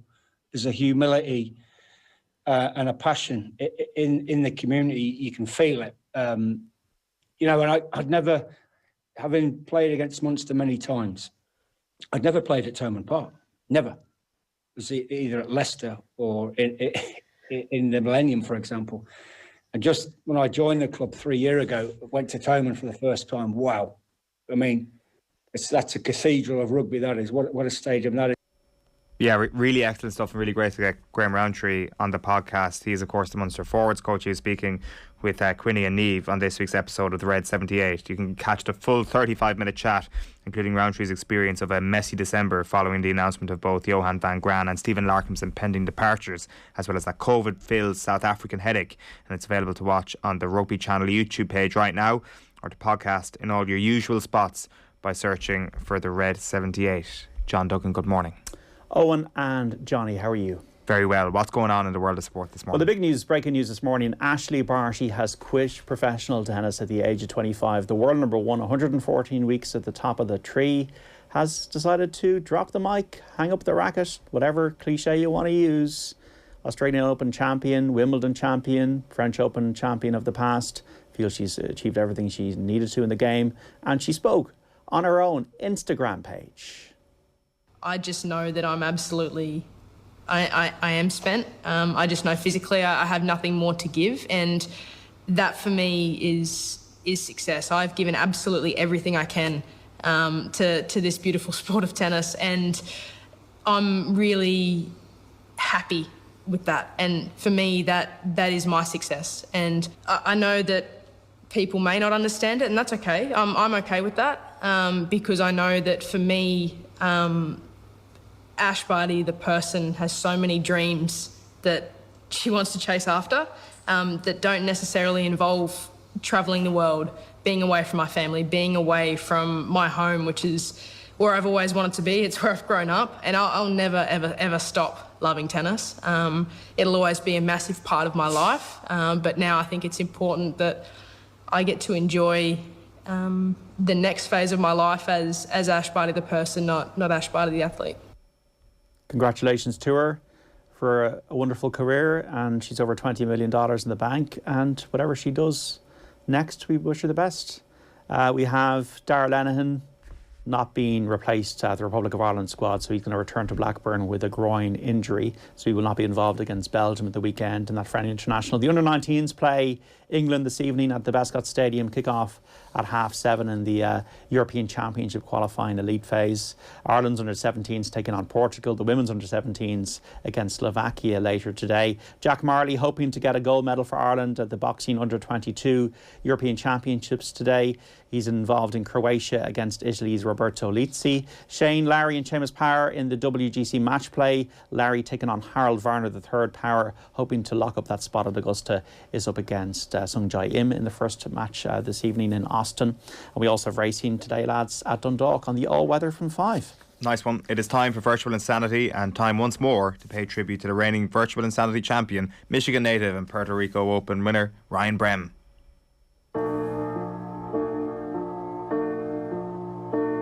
To be honest with you, I don't care one bit about Rory McIlroy. I don't care one bit about that particular tournament. The Puerto Rico Open is where things were at the weekend. We had a 35-year-old Michigan player called Ryan Brem shoot the lights out. I would die for Ryan Brem. I would also die for John Duggan, to be honest with you, and Virtual Insanity. I would die for Ryan Brem. What an absolutely phenomenal moment this was to be a 50-1 shot. I think actually 66-1 is what John got him at, and watch him coast home at the end. An alternate reality where we're having a great time right now. Does Virtual Insanity just cover over for a dreadful life? In order for the vessel to travel through time, it's got to find a porthole, or in this case, a wormhole. I'm having a good time. There's definitely Well, sorry, yeah, of course. How could you not be? There's definitely an alternate reality. A wormhole. Where maybe the world is not going to hell.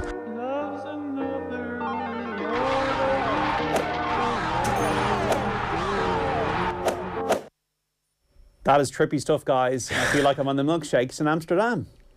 The good times are back. It is time to inject some well-needed joy and hope into our lives, John, by giving us pretty bleak golf tips. Well, the WGC match play you should avoid like the plague. It's a quagmire. It's a lottery. Anybody can have a better day than the other player, even if the players both play very well. I wouldn't go near it, folks. Don't go near the match play. Don't get sucked into it. Don't bet on it. Don't go near it.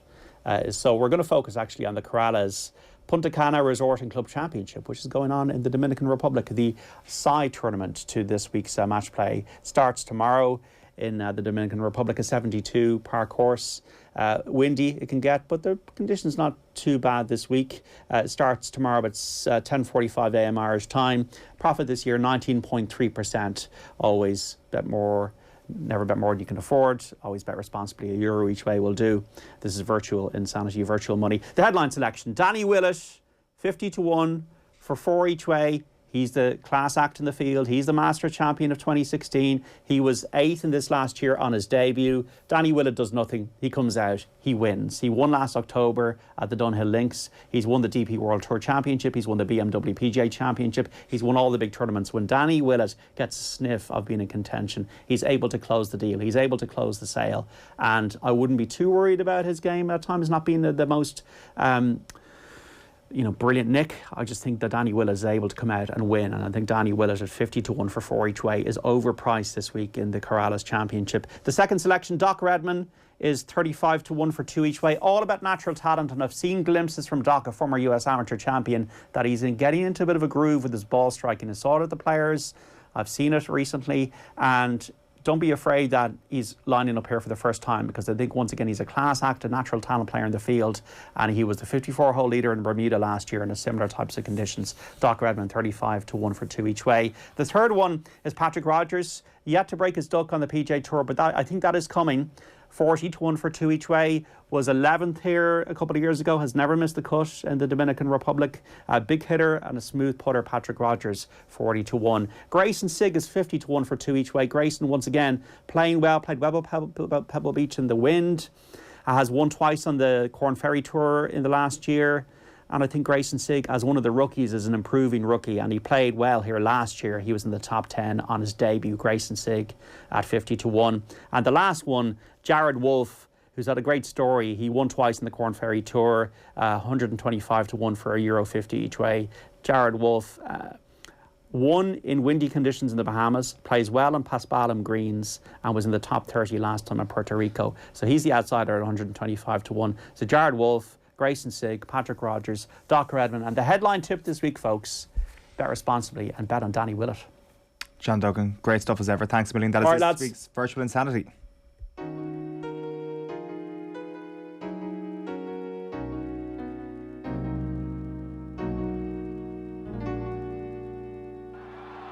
You have entered Power Drive. Let's have a quick look at the papers this morning here on OTB AM. It's 9:15, by the way. Mbappe has been more committed than Messi. PSG's identity crisis. That is from last night's football show. And Loud say new deal for Mickey Hart shows commitment to progress. And in fairness, in the National League, he's done a good job over the last couple of years. They're right in the mix and look likely actually to get promoted to Division 2. The OTB lunchtime wrap from yesterday there as well. OTB Sports Breakfast is yesterday's OTB AM pod, and then John Duggan's Virtual Insanity tips. If you want to reread them, brush up, give them a look. They're on the homepage there on otbsports.com. The back of the Irish Independent goes with Kenny happy to use English ideas. Ireland manager clarifies old school remark and hails raft of progressive coaches in British game. He's been taken to task over something he said in 2018, that the Irish game is too influenced by England. He said there's no English coaches, the best is Eddie Howe. The rest are old school in the way they think and the way they play. People are institutionalised by the way of thinking and the ideology of the game. And I guess that's probably in the aftermath of John Eustace being appointed as a new coach with the Republic of Ireland. So he thinks that things have changed at this point. He thinks there's a whole new raft of English coaches who've developed and are playing a very progressive way now. The back of the Herald goes with that same story. I am open to English ideas, Kenny insists. The back of the London Times has an interesting one. We covered this on yesterday's show. The London Times, stars turn on deluded and absurd RFU is the headline there of Will Kelleher's piece. So some of the big names in the English rugby fraternity are coming out to turn on Eddie Jones, Lewis Moody and Lawrence Delalio, and Clive Woodward, actually, the latest names to say that they've been perplexed by how they approached the game at the weekend, and also perplexed by the RFU's backing of Eddie Jones. The back of the Irish Daily Mail is Euros boost, championships will benefit Irish soccer, says Kenny, and also Ten Hag has interviewed for Old Trafford job. It's an exclusive here. They say he's been interviewed for the United job. The 52-year-old Ajax coach spoke to United on Monday as the club stepped up its search for a permanent replacement to take over from Ralph Rangnick next season. United sources last night said a number of candidates are being interviewed from a list that includes Maurizio Pochettino, Julian Lopetegui, and Luis Enrique. Tuchel is no longer an option. So I'm not sure if Ten Hag is the only person to give an interview, or if also Pochettino, Lopetegui and Luis Enrique are also giving interviews. So I'm not quite sure what's going to happen there, but Ten Hag seems to be the front runner. Joys in Green is the headline in the back of the Irish Daily Star. Kenny supports hosting Euro 2028. The back of the Irish Mirror. Coach driver. Kenny says Eustace can help steer Ireland in the right direction, despite 2018 comments about the lack of good English coaches. I've got the Guardian here for you as well. The back page is a picture there of Katoto at the double to give PSG crucial edge. They beat Bayern Munich in the Women's Champions League quarter-final last night. And then finally for me, the Daily Telegraph. Commonwealth Games will allow trans cyclists to compete. New gender rules open door for former male competitor. Birmingham could be focused for battle over women's sport. And you got a couple of headlines there. Yeah, as well, just the Sun here. I can make it like Harry, and that's from the Troy Parrott interview, just speaking about his career, and maybe a somewhat optimistic comparison with Harry Kane. That's the Sun. And then the Irish Times. Ireland must capitalise on doubt created by New Zealand, and that's a piece from Gordon Darcy, which in the Sports Wednesday. And then there's a couple of chats with Seamus Callanan across the papers, and Sean Moran's piece as well. I saw this mentioned, actually, grounds for concern regarding possible hosting of 2028. I think there's the timing of Euro 2028 would, if it were right now, would clash with a lot of games at Croke Park. So yeah, that'll be interesting. Yeah, it'd be interesting to see as well how many games are actually going to be held at Croke Park as well. But you'd assume there might even be like logistical problems having a game on the same day as a soccer game in the Aviva, for example. So we'll see how that one goes. Quick comment in here from Adrian, who says Carberry is clearly not rated by Farrell. The number of minutes he got and where he came on nails it. I tend to agree with it because I think that's certainly one of the theories you can come out of Saturday with, is that if Carberry was definitely the next guy and definitely ready in the eyes of the Irish coaching staff, they would have been brought on a bit earlier, and also maybe for Sexton as well. So yeah, I guess as Gordon Darcy says there, trying to bring momentum into New Zealand is going to be very interesting. Stephen was just saying that he'd start Carberry in all 3 tests in New Zealand. Whether or not the Irish management trust him to do that, well, time will tell. Okay, so the Coigig pod on OTB Sports is in association with Cadbury FC, official snack partner to the women's national team. During this next break, you'll hear a taste of this week's brilliant and very open chat with Ireland's Louise Quinn, chatting to Karen Duggan and Pearl Slattery. Have a listen. OTB AM on OTB Sports Radio, Ireland's first and only sports radio station. The greatest league in the world is back. Every Friday night after the League of Ireland games, a place for you to come to give your opinion to Vane. There's a little button down on the left-hand corner where you can say that you want to talk. And Johnny, you're just going to have to mute yourself because you're ruining it for everybody. I can't. I'm still ruining it, am I? You are, yes. We're going to talk about Waterford FC now. Let's change to the real First Division now. For immediate reaction from around the grounds, catch League of Ireland late night, Friday nights at 10 on Twitter Spaces. Follow @OffTheBall. You were vice captain for a long time of the senior team. You'd captained underage teams and then under Sue Ronan. And then when Colin came in and obviously Emma Byrne retired, we kind of thought that it would just be a natural fit for you to step up into captaincy. But Colin obviously wanted to put his own stamp on things. Was there a part of you that was disappointed with that? I know you were still quite young at that point. That was definitely something, and it is something I haven't overly spoken about. But, you know, at the time, and maybe obviously you were in the group, it definitely was something that I was disappointed about. But not to, you know, I think it was more just the process that was kind of taken towards it, because nothing should ever be given, and you should never just assume that that's going to happen. But it obviously was at the time a role that I was, just enjoying it. But I think, it was the approach that was taken. That it was actually Casey who told me. Yeah. The like 20 minutes before it was being announced, you know, and Katie at the time was she was 21, I think. 21, at the time, wasn't it? Like that is, you know, and that was just something that popped into her head to be like, you know, first check in with Louise, yeah. Yeah, but obviously it was. I think it was a real surprise to all of us. Yeah, definitely. But is it, as in, like, you know, the best thing that could have happened? Absolutely. But back in that stage, it was kind of like, wow, this is a shake-up. FBD Insurance knows this sound spells trouble for van drivers. But if you're an existing FBD customer, you'll get 15% off a new van insurance policy. It's how we're keeping you and your van on the road. Visit fbd.ie or contact your local branch. FBD Insurance. Support. It's what we do. Terms and conditions apply. 15% discount available on new commercial motor policies only when an existing FBD farm, business, car or home policy is in place. FBD Insurance Group Limited, trading as FBD Insurance, is regulated by the Central Bank of Ireland. Commercial motor insurance is underwritten by FBD Insurance PLC. OTB AM. With Gillette.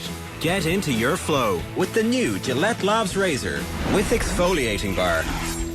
9 minutes past 9, you're very welcome back. Delighted to say that the Bellator cage is set to touch down in Dublin's 3 Arena for the third time in 10 months on September 23rd. Tickets go on sale this Friday on Ticketmaster, and it's been confirmed that Irish fighters Sinead Kavanagh and Peter Queally will be on the card. Delighted to welcome Sinead to studio for the first time. We had you on the line a couple of weeks ago. I guess congratulations first of all on the win a few weeks ago, but the first thing we must ask is the knee. How is that coming along? I just want to say thanks for having me, lads. It was some fight, wasn't it? Yeah. It was the fight of the night. We done everything, and the knee is set to get surgery, so I'm still waiting on the surgery, which I'll be getting pretty soon, literally in the next 2 weeks. So I just want to get it done and get the recovery done, started. For anyone who didn't see the fight, what happened? I tore my ACL. Leah took me down in the first minute, and I tore my ACL. And from then I had to fight with one leg. So, so the fight in Irish was that night, you know. And you played on with you basically fought on with the torn ACL. Yeah, fought on. Even the doctor was like, "That's impressive." So, only a woman could do it. Bloody hell. So fought on with that, but it was some fight. Like, I had her in a Kimura. I'm known for a stand-up fighter, and we had to grapple. I had to grapple then, and it was entertaining. We didn't know where the fight was going, so both congratulations to the both of us. Like, you know, so we done well. The two of us done well, haven't we? 100%. When that happens, do you know that you've done your ACL and something pretty serious by the pain alone? Yeah, there's photos where I just kind of blanked it out, like, but there's photos where I'm literally like in so much pain, the face on me. Like, I remember going back to the first round, and I said to John, "My knee is gone," like. And he was just like, "You have two, don't you?" I was just waiting on a slap off him.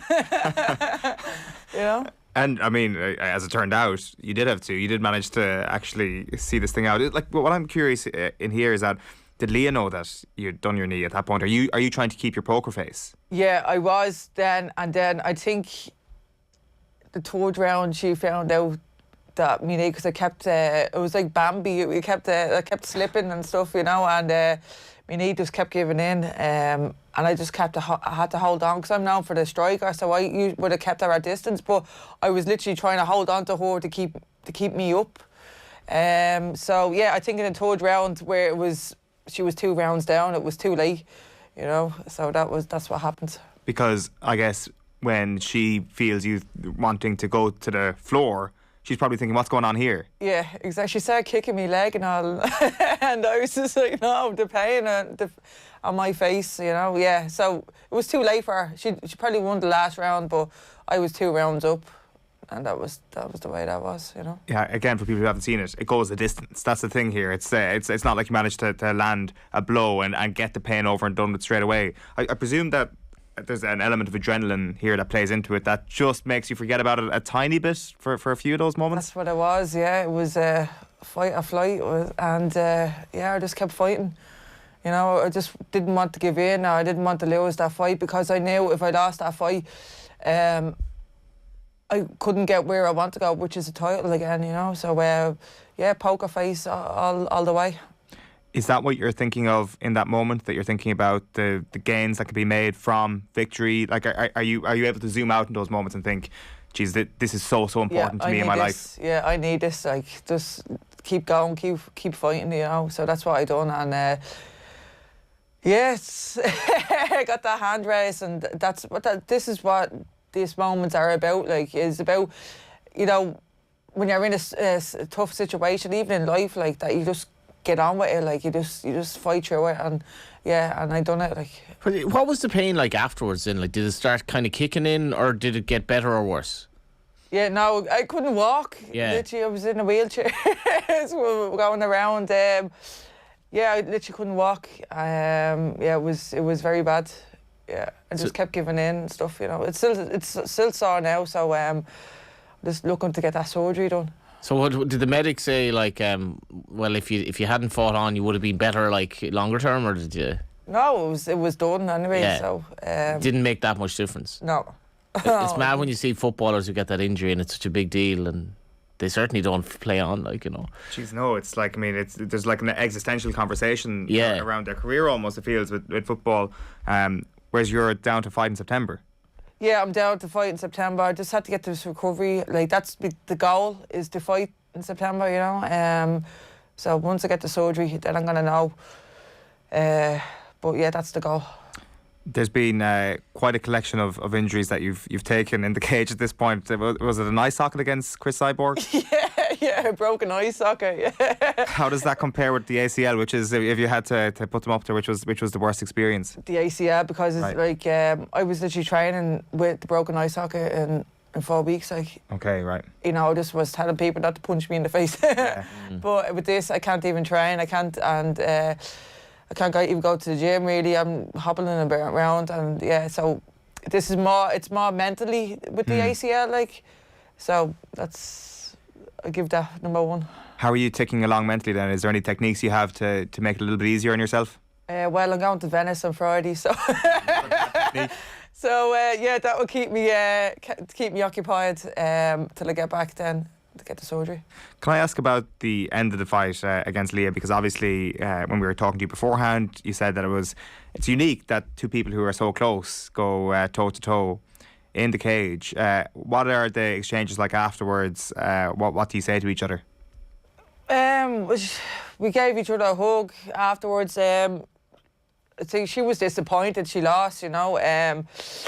And then she texted me to say, "Oh, congratulations," and I just said congratulations to us both. Now, I haven't seen her since, but hopefully that we don't have to do that again, because it's done now, you know.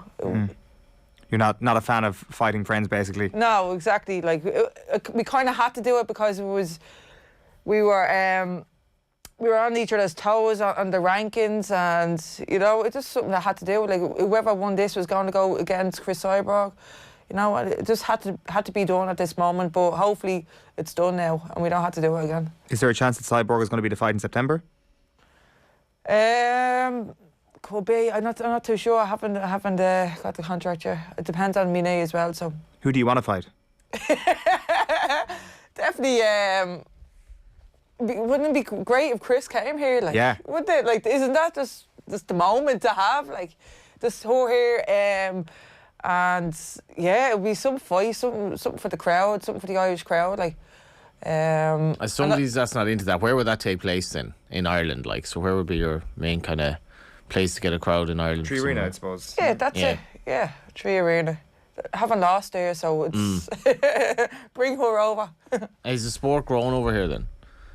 Yeah, definitely. The MMA, yeah, it's massive. It's huge. Like, the crowd is one of the best in the world, and like the some atmosphere. Like, that's why Bellator keep coming back, is because of we sell the show every time. Like, it's always a sellout, and it's a talk of the town for weeks afterwards. Like, I mean, you can picture it. If it's yourself versus Cyborg in main event in the Tree Arena, like, it'd be one of the most partisan crowds of all time. It'd be it'd be one of those famous Dublin sports nights. Yeah, definitely. It'd be like, and to me, to be a part of that is it's mind blowing for myself. You know, that I've got this far. Like, you know, and that it's amazing for me. Like, you know, so yeah, it'd be deadly. What is the next step for you on a technical level and as a sports person? Is there specific things that you look back on when you watch that last fight and say, listen, I need to work on that between now and September? Against Chris Ibrox? Or against whoever you may be fighting. We're not confirming anything this morning here. Yeah, I learned. I think you learn more when you lose because you. It's kind of in your head, like why you lost, like, you know. When you win, it's kind of like, oh well, I done that and that's great. Like, you don't really think back on it. But when you lose, then you always want to be better. You always want to win. So with Chris, I know what I did wrong. I got too close. I got into a brawl with her where I should have played a kill, kept me distance, jabbed her, you know. And I just got that inch too close, and that's the broken eye socket. I presume it's way easier said than done when you go in with a game plan. Yeah, definitely. As what did Mike Tyson say? Everyone has a plan when you get punched till you get punched in the face, and that's exactly the way it goes. Sometimes, you know, sometimes you have to keep your cool, and sometimes you just lose it. Would she change her sort of style then for the fight, or would she offer something that you didn't expect, like if you were to meet her again? Oh, she literally just ran at me, like, you know. But I kind of expected that, like, but that's where I should have just like backed off. Where I was just like, let's go. So you know, like, so it was just like two bulls, you know, just going at it. Yeah. So next time I will have a cooler head because I know she has power. Like, I underestimated her power. So next time I will, have a different game plan.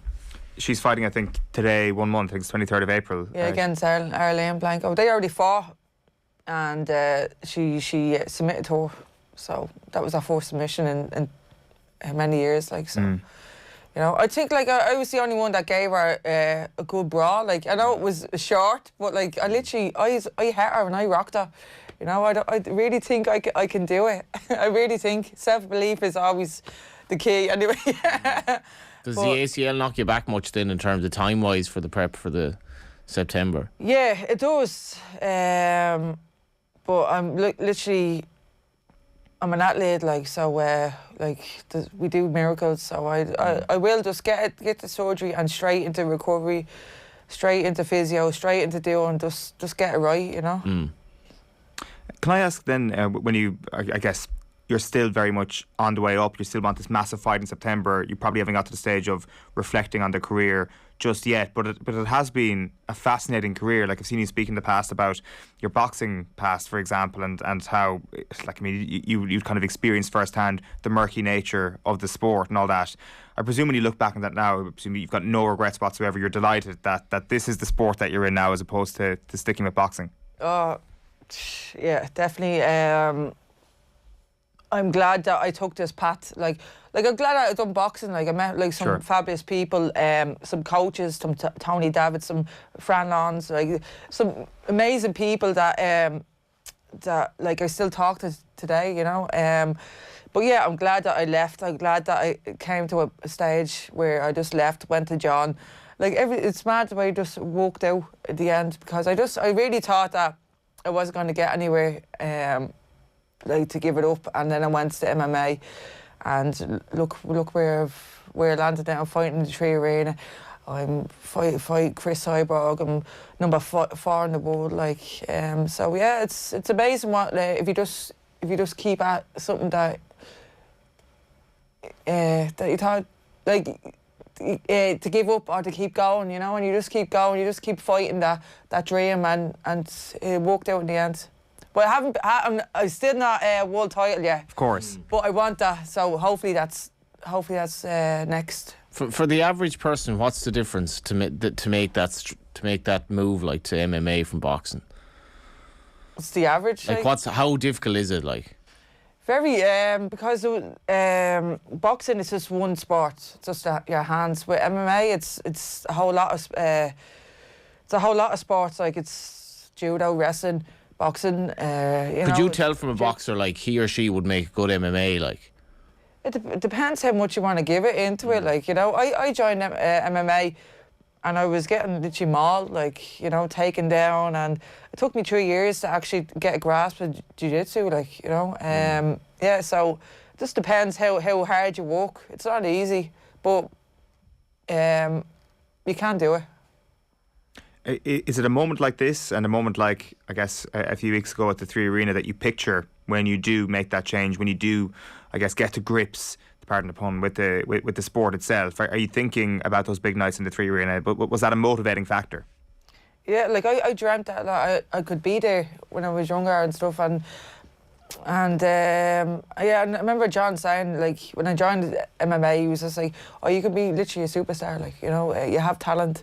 So he used to look after me from day one, you know, and yeah, it's a dream that can happen. It was, He obviously saw something. Yeah, definitely he did.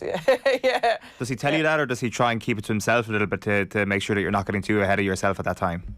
No, he said that to help me out, because I was in disbelief of myself, like, and I was very hard on myself and with me past and stuff like that. So he just tried to keep me motivated, which what he done, and which kept me going. Like, when you say you were hard on yourself, how do you mean?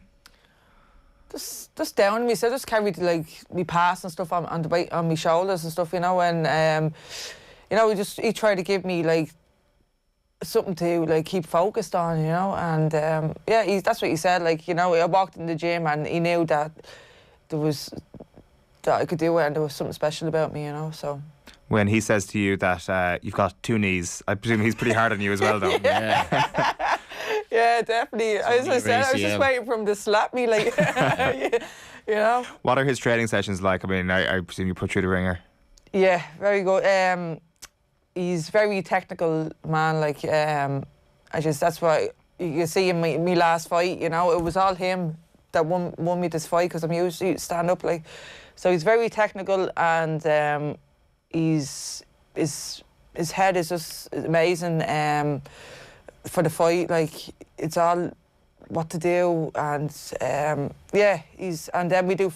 It's very hard. The training sessions are hard, like, you know. And is it like, are you still practicing the basics day in, day out, for example? Oh, definitely, yeah. It's a cage walk on the ground. Yeah, every day it's we go over the same routines and stuff, like, and that's what makes you good. The little basics. Can I ask then, when it comes to a night like the last night, is that a whole different challenge to you, knowing that it's a big home crowd? Is that a whole other thing to overcome in a way, that there's that added level of pressure? Or as soon as you're in the zone on the day of the fight, do you just blank that sort of stuff out? Do you know what? I didn't fight in the Three Arena for a few years, and I thought that I forgot about, like, I really enjoyed it this time, like, fighting there in Three Arena, and cause it's been a while since I haven't fought for me in front of people that I know, so I really enjoyed that. But yeah, I usually blank the crowd out. I walk out there, and it's like they're gone. Like, I couldn't tell you who was sitting in front of me, or who was there beside the cage, or anything like that. That's all forgotten about, like. Because we were chatting to Sarah Lavender, hurdler, yesterday on the show, actually, and she talks about when she's hurdling, she just goes into this constant state of flow, where she's not thinking about jumping over a hurdle. She's not thinking about any of the external things. It all just kind of happens very quickly. I presume it's sort of the same for you, that the reactions have to be so quick in there. You can't be thinking, right, what do I do here for a sec, considering your opponent's coming at you at 100 miles an hour. Yeah, it's just like in the gym. It's like just in the gym, training there, and that's what in my head is just like a training session, you know. But it's more, obviously, it's more physical and stuff like that. But yeah, it's just try to keep yourself calm and just yeah, it's just a gym session, you know. Absolutely. So we're saying September. It may or may not be Chris Cyborg. We can definitely not confirm or deny that this morning. No. Well, listen, Sinead, very best of luck with the recovery over the next little while. Enjoy Venice, first of all, and hopefully the camp isn't too strenuous over the next few months. That's great. Thanks, lads. Thanks, mate, for joining us in studio. That's Sinead Kavanagh. As I say, Bellator Cage touching down once again in Dublin's Three Arena on September 23rd, and you can get tickets actually this Friday on Ticketmaster. And Sinead's going to be fighting there. Peter Quealy's also going to be on the card. Right, so as I say, you can get those on Ticketmaster this week. And Leo Cullen, we're going to change our attention to rugby now. now. He was speaking yesterday and he was paying tribute to Devon Toner, who's retiring at the end of the season. Have a listen. He's just such a unique, isn't he? You know, we're just even next door talking around, you know, Irish people love coming up to tall people and going, oh my Lord, look at this height of you. Whereas, and I find it unbelievably annoying most of my life, but I've actually gone up to Dev the first time I saw him, like, oh my Lord, look at the size of you. Like, he's just a different level, like, in terms of size. You know, like, we've seen a number of pictures of him even as a kid growing up, and you know, like playing for North Kildare and with Castleknock in school and a bit of GAA stuff as well. Some of the pictures, and like they're like, you couldn't like make them up, like how much of how he stands literally head and shoulders above the rest. In some cases, when he's kneeling on the ground, he's still taller than people standing up. So. You know, so the size bit, like, and how that influences young people in terms of, you know, like Irish kids, like boys, like there's always a bit of self-conscious in us, isn't there? So if you're that really tall guy that's standing out from the crowd, because quite often, like, we want to just fit in, and, you know, it's next to impossible for him just to fit into the crowd because he's always going to stand out from everybody else. And he's such a likeable person, Dev, you know. I remember seeing him play for the Irish schoolboys first when, you know, against Wales. I remember that was when I first sort of laid eyes on him, and I'd heard about this guy. He was whatever, close to 7 foot tall, playing underage in Castleknock, and then you get to see him, and then they start to think, oh well, can this guy, what will he be like in terms of Leinster? And I was away in England when he came through first, so he would have had a Michael Cheika screaming in his ear for a few years.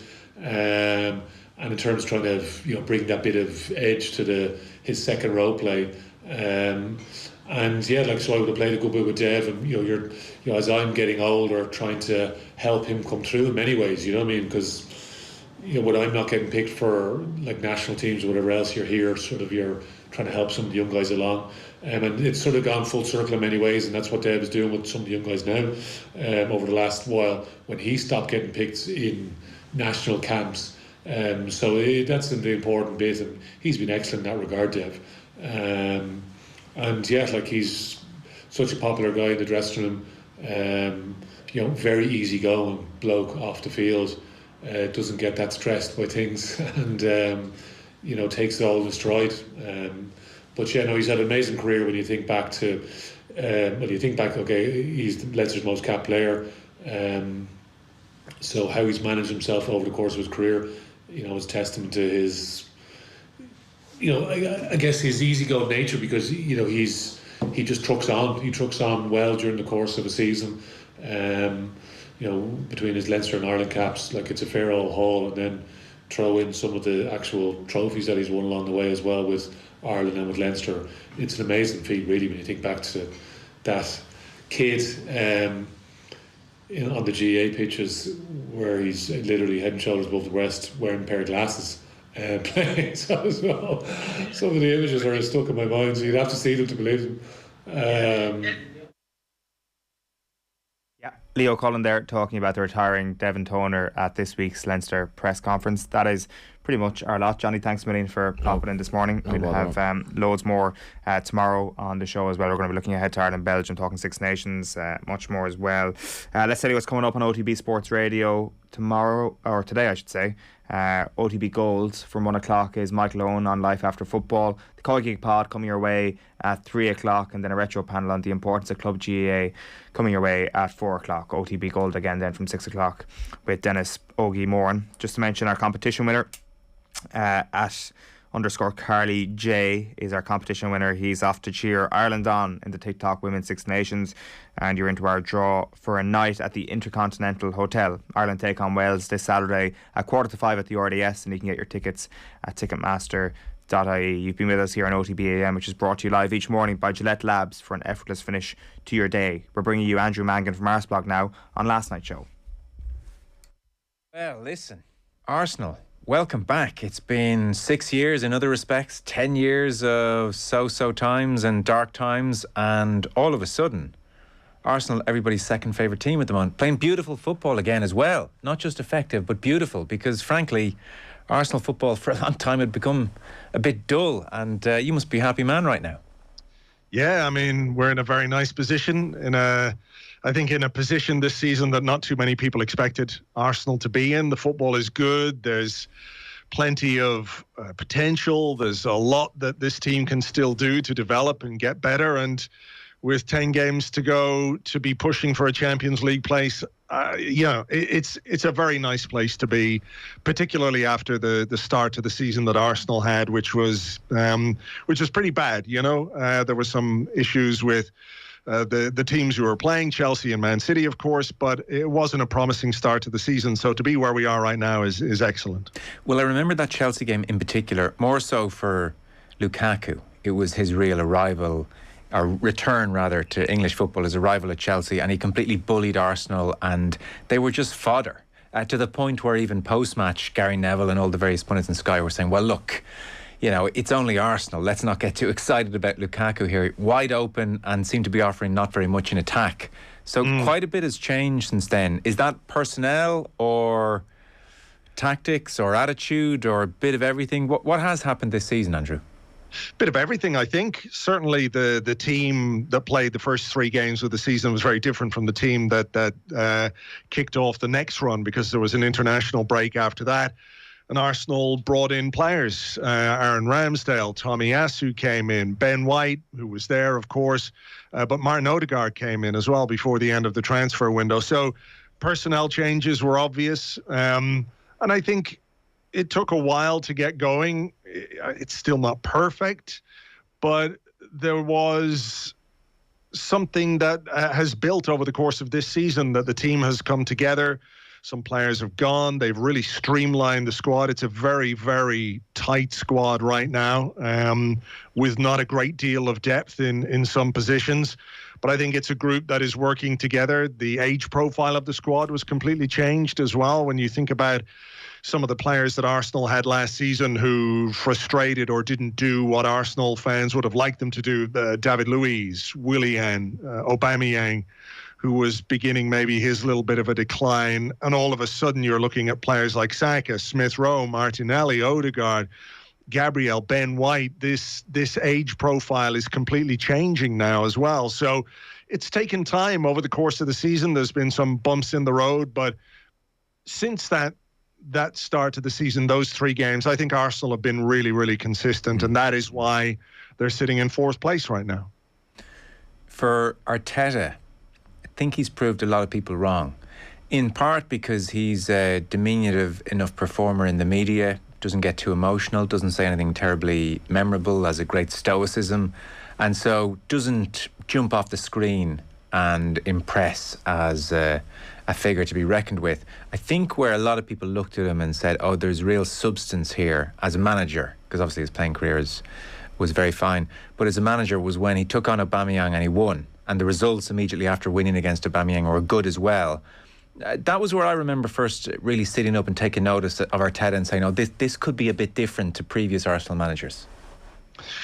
Well, I tell you what, he has been really consistent about what he wants from his players, and he gave a really good interview when he first joined. One of the last games that he had at Manchester City as Pep Guardiola's assistant was a 3-0 win for Man City at the Emirates, and it was just easy for City. It was a terrible Arsenal performance. City didn't have to work hard. They just went through the motions.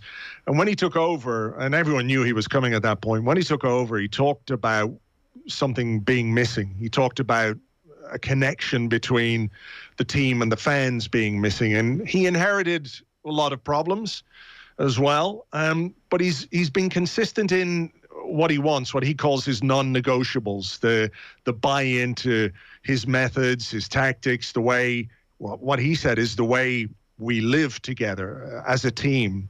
And there have been some casualties along the way. It's not just Aubameyang. Matteo Guendouzi unceremoniously dropped and loaned out. Mesut Ozil, one of the highest profile players in the world at that time. Again, something went on there. We don't know the details. It was an unpopular decision for many Arsenal fans, because Ozil was still a bit of a hero to them, not to everyone, but he wasn't afraid to make those decisions. So that has been like a recurring theme. But of course, when you make those decisions, you've got to back them up with results and performances, and maybe that hasn't always been the case. With the Aubameyang thing this season, we've been better since he's gone. And that's not to downplay his quality as a player, what he brought to the club, his contributions. But certainly, Arteta made a decision, stuck by it. Aubameyang's having a great time in Barcelona. Arsenal are doing very well without him. Maybe we'll come to rue that lack of a striker between now and the end of the season. But this idea that Arteta is... this is something new. He's been doing it ever since he arrived, literally paying players like Mustafi and Kolasinac and Sokratis and Ozil as well, paying them to go away because he didn't want them around. So there's been that hard line to some of the stuff that he's done. It sounds like he's methodically had to root out the bad apples and fix the culture one player at a time. So if you take the form of late, which again is very impressive by any standards, 10 Premier League games, 7 wins, or 6 in their last 7. They've scored 17 goals. They've kept 5 clean sheets in there as well. Their 2 losses were to Man City and Liverpool. And even at the weekend, having lost to Liverpool, that didn't derail them or, stymie confidence to the effect that there was a hangover against Aston Villa. They rebounded straight away. Again, traditionally over the last decade, these may not have been qualities that we might have associated with Arsenal. What's so... for the neutral, and I'm sure it's especially true for the fans of the team, what's so likeable now about Arsenal? I mean, these 3, whoever they may be on a given day, in behind Lacazette, going to town, young players, expressive players, beautiful, creative players. This is getting back to what made Arsenal such a force 15, 20 years ago.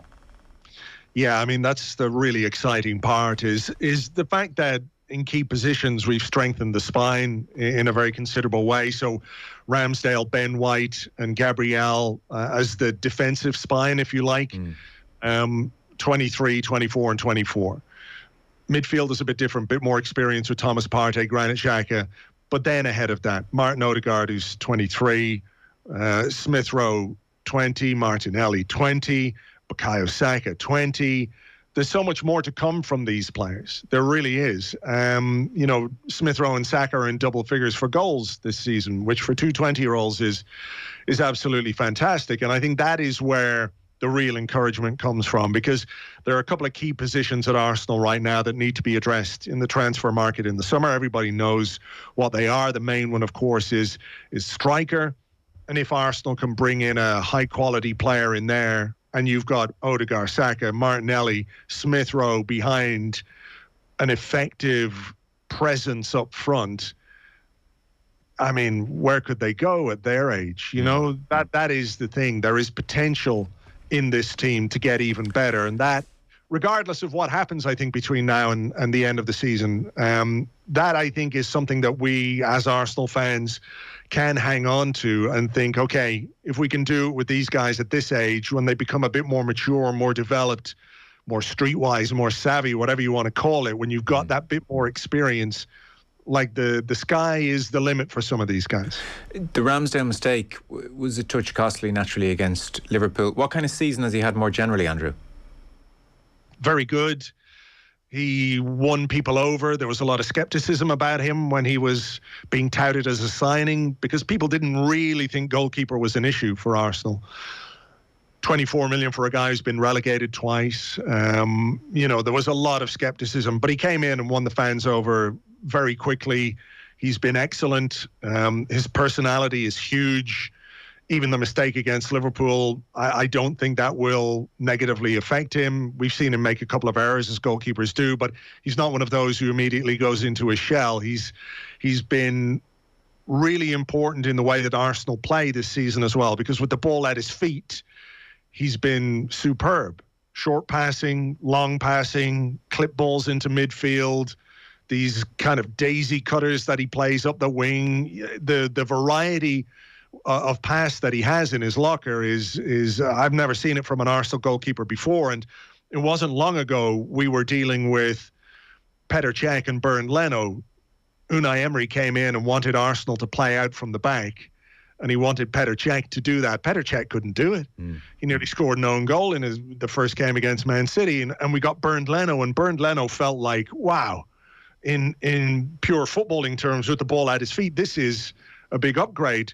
Ramsdale is next level again. So he has been absolutely superb as well. He's been an important part of this team. And I think there were scenes at the end of the Villa game where he was there. He was injured, couldn't play, but wanted to go along and was first over to congratulate Bernd Leno at the end. So when we talk about something that's growing, this connection between the team, within the team itself, and between the team and the fans, small things like that are part of what Arteta has tried to grow at the club.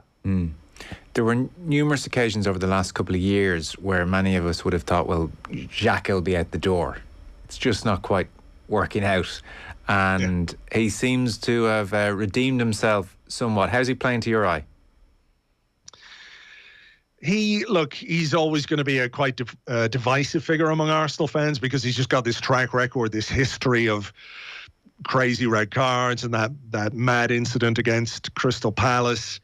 And he reminds me a little bit of Olivier Giroud in a sense, in that he's very good at what he does, but he's always a player that people are looking for an upgrade on.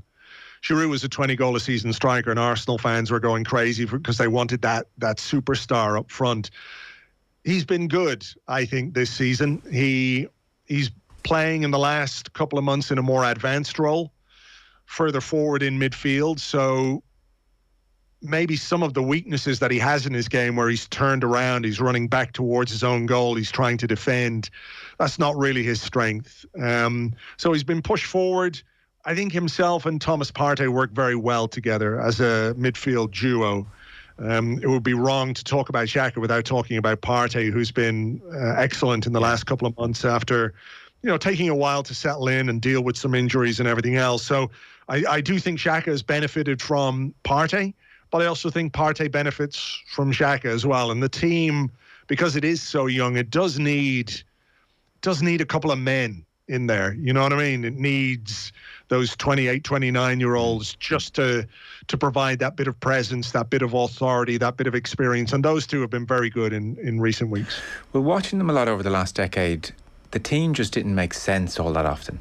There was a lot of chopping and changing, and increasingly all the studies in various sports point to cohesion as being one of the most important aspects of a successful team. And this feels like the first season in I don't know how long, Andrew, where most of us can reel off the likely Arsenal 11, give or take a name or two, whichever of those three play behind Lacazette, for instance. But suddenly it makes sense, and as you said, there's a balance between the spine of the team and Partey and Xhaka, and then the three kids in front doing their thing, and Lacazette hopefully chipping in with a goal. You just look at that and you say, okay, I can see how all of these pieces might work together. And it always looks so simple when it's done well and a team just makes sense.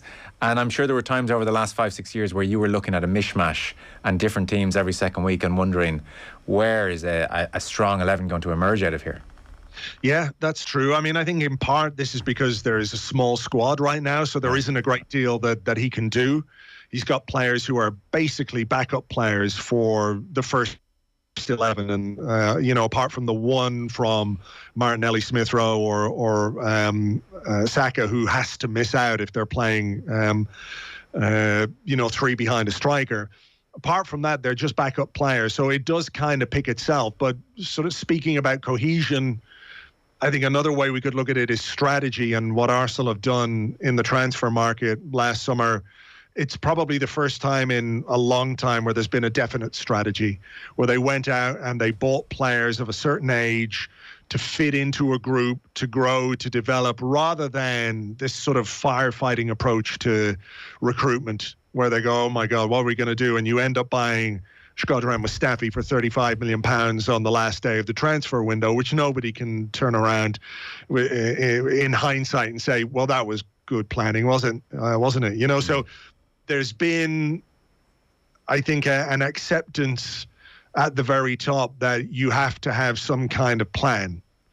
And maybe you have to go through some difficult times, and maybe you have to go through a difficult period with a young manager to be able to implement that plan. And I think that is something that Arsenal experienced last season. Arsenal finished 8th again, which wasn't really great. came off the back of a really poor period at the start of the season or midway through the season where they couldn't win a game for love nor money. But since then, I think things have been improving and consistently been improving in terms of the consistency, and certainly the recruitment that was done last summer will give Arsenal fans faith that this summer, regardless of whether Arsenal finish in the Champions League places or not at the end of this season, there'll be some faith that they can get it right again and take the team to a different level. Yeah, well, I think fans have a real patience in sticking with the manager once it's the right manager. And where impatience starts to creep in is when those suspicions arise that, well, we're wasting time here with the dud. And clearly the powers that be recognised in Arteta, this guy's worth sticking with. And so they've stuck with him, and it's really borne fruit. Odegaard has been such a joy to watch of late. I mean, every time you watch an Arsenal match, just his movement, 5 yards this way, 5 yards another way, he can unlock defences. And then when he does get the ball, boy, can he pick a pass and vision and has a bit of pace, and he can finish and do it all. He's going to be a superstar. How do they swoop in for him? I mean, I'm sure somebody at Real Madrid is saying, how did we let this one go away? It's a question I've been asking myself. I'm very glad that nobody did, because he's been brilliant. I love watching him. I thought he was very good during the loan spell last season, but he did have some injury issues, some issues with consistency. But I saw enough during that period to know that he could bring something to this Arsenal team. And it feels like he, after joining Real Madrid at 15, he had some loan spells. He had a very good loan spell at Real Sociedad, for example. It feels like he's at home now. He's found a club where he's going to play for the next 5 or 6 years, hopefully more, where he can really develop and be part of a young team. But I think in some ways he's like a senior part of the young element of the team, if you like, because he's 23, 24. He's had this period at Real Madrid. It didn't quite go as well as he would have liked, I'm sure. I'm sure when he joined there, he had visions of, turning out at the Bernabeu every week and winning the Champions League or whatever it might be. And some people might say, well, coming to Arsenal at this point is a step down, but sometimes a club and a player don't always fit. And right now it feels like Odegaard and Arsenal are a great fit. He's been better than I thought he was going to be. He's scoring goals, he's assisting. And I think one of the things that people really like about him is he can combine the craft and the vision in the final third while also putting in the hard yards, not just defensively, but deeper in the midfield, connecting the play, keeping things ticking over with Xhaka, with Partey, moving the ball. He's just been fantastic to watch. And he's a fun player. And Arsenal haven't had too many fun players over the last little while. He's now feeling like he can do those little tricks and flicks and they're coming off. And it's fun to watch. I think sometimes we forget that you need that little bit of artistry in football to really connect with it. And he's certainly done that this season for Arsenal. Yeah. I heard Liam Brady talking on Eamon Dunphy's podcast recently, and he was saying Odegaard, in his opinion, for a time, wasn't given the forward pass enough, and now has really started doing that. And I mean, he certainly would have always had the ability to give a forward pass. Maybe it is that sense of increasingly feeling at home. And, maybe for those 3 creative players, or the 4, if you want to throw in Martinelli as well, with no great hierarchy there. There's no Ronaldo saying, well, I'm going to obviously be the dominant force here, I'll take the majority of the passes. There's almost a freedom of expression, as in, well, we're 3-4 kids here, we're all equals in a sense, so we're all going to get in on the act. There's no, like I said, dominant force subjugating the others to his every whim. Yeah, that's a good point. I hadn't really thought about it like that. There is a sort of egalitarian nature to this young team, and I think that's probably part of why they decided to go that way. Like, they tried the quick fix thing so many times, Arsenal. They tried the grizzled veterans who could maybe drag you over the line, but it didn't work. It didn't work for Unai Emery. It didn't work when Mikel Arteta did it with David Luiz and Willian. There was some success, obviously, with the FA Cup. But if you're going to build something and if you're going to grow something, you need players who are willing to buy in, who can stay together, work together, live together. And they're really enjoying it. You can see that they're enjoying it. And that's evident in the way that they play and the results that Arsenal are churning out right now. Just got to keep them together for the next 10 years when bidders come in. That's it. Easy though, right? Yeah. That's easy. Yeah. Listen, great to catch up and check in, and let's see what happens over the next number of games. The fixture list for Arsenal isn't devastatingly grim, so they are odds-on favourite to make Champions League at this stage. Andrew Mangan of Arseblog, thanks so much, Andrew. Much appreciated. Cheers, Joe. Talk to you soon. Thanks. And our football show coverage is brought to you by Sky. All the football you love in one place across Sky Sports, BT Sport and Premier Sports. The Arsenal fixture list, by the way, is Crystal Palace away. Then they have Brighton at home. Then they have Southampton away. You would think good opportunities there. Then it's Chelsea at Stamford Bridge. They have Manchester United coming to the Emirates. They're away to West Ham. Then they have Leeds at home. They have Newcastle away. Then they have Everton at home. And at some stage, date to be confirmed, the game was postponed, they'll play Spurs away. So that's the Arsenal fixtures for the remainder of the season. Not horrific by any means. And they were 8th last season, 8th the season before, and suddenly looking at 4th now. Obviously the loan is up at the end of the season. I've been speaking to some people back at Tottenham, and I think just when the loan is done I'll go back and see what's there for me and figure something out. Yeah, well that's been my ambition since the start. Since I came over as a kid, that's what I wanted to do, and I still feel the same way now. It's always big. Playing for Ireland is the peak. Is what you grow up dreaming to do, and I just love every appearance that I make. Yeah, of course. I think we've got a really healthy competition here at Ireland. Some great keepers to work with and learn with, and we just keep pushing each other every time we meet up, and they're doing great things as well at their club. So it's always a good challenge to have this at international level as well, and just keep working hard and trying to do the best I can. Yeah, it'd be nice to catch up with him and ask a few questions about that, because it's a great moment for him and in his career, and to win a cup at his age at such a big club like Liverpool is a massive achievement, and something that he'd be very proud of. I'd like to think so. Yeah. What do my added value? I suppose I touched on it there. I suppose. Well, my added value to the team was I think that's why Joe kind of picked me a lot as well, because he really likes dependability. I secured my line-out ball. I was dependable at restarts. I hit my rucks well. I defended well. I did it. I wasn't. I'll be the first to admit I'm not your star performer. I'm not going to be scoring tries in the corner. I'm not going to be catching crossfield kicks to me. But I do everything you want me to do, and I'll do it well, and I'll secure a line-up ball. So I think one of the big things that Joe loved was obviously our set piece plays. You know what I mean? And you need a good functioning line-out for that. So I think that's where he saw my added value in the team. And I suppose with Leinster in the last couple of years, you'd like to think that the young guys look up to you, and I suppose and see how you go about your business, and see how you form a line-out menu, and see just how I suppose you got to where you are in your career. I suppose the same thing happened to me when I was a young guy. You know what I mean? In Leinster with Ireland, I learned so much off Leo. I learned so much off Paulie. There's like so many second rows I can name, like Mal O'Kelly, Nathan Hines, Brad Thorne. Like there's so many. So I'd like to think that some of the second rows here have learned a bit off me. Like I don't think it didn't just happen overnight. I think it's.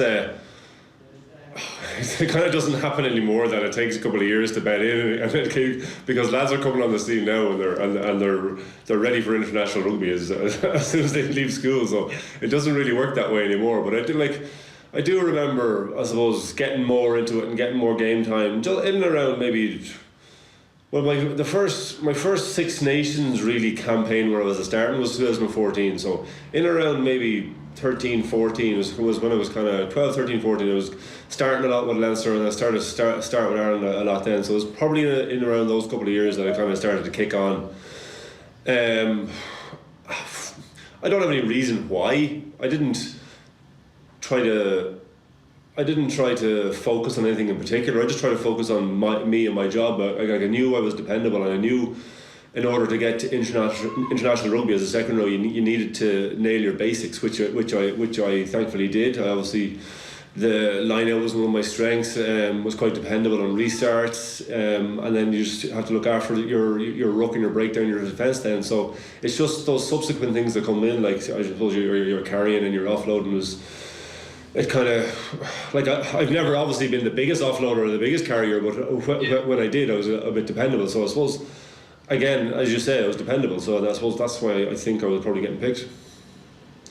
There's so many, so many. Like, you know, you could say the 4 Heineken Cups, but I think for Leinster, I think the European Cup in 2018 would have been my favourite one, I suppose, because I started the whole campaign and I started the final, and I think that year in general, I think the 2018 year in general was huge, because we obviously won the Grand Slam with Ireland, and then we won the double with Leinster, and then we went on tour to Australia and we won our the summer tour down in Australia. So 2018 was huge.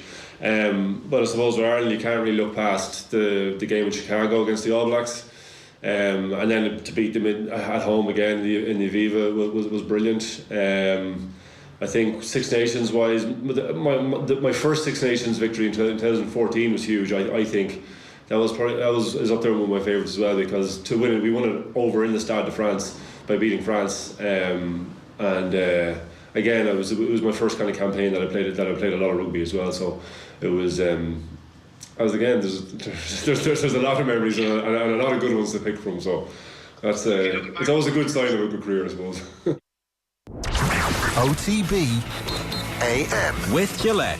Get into your flow with the new Gillette Labs Razor with exfoliating bar.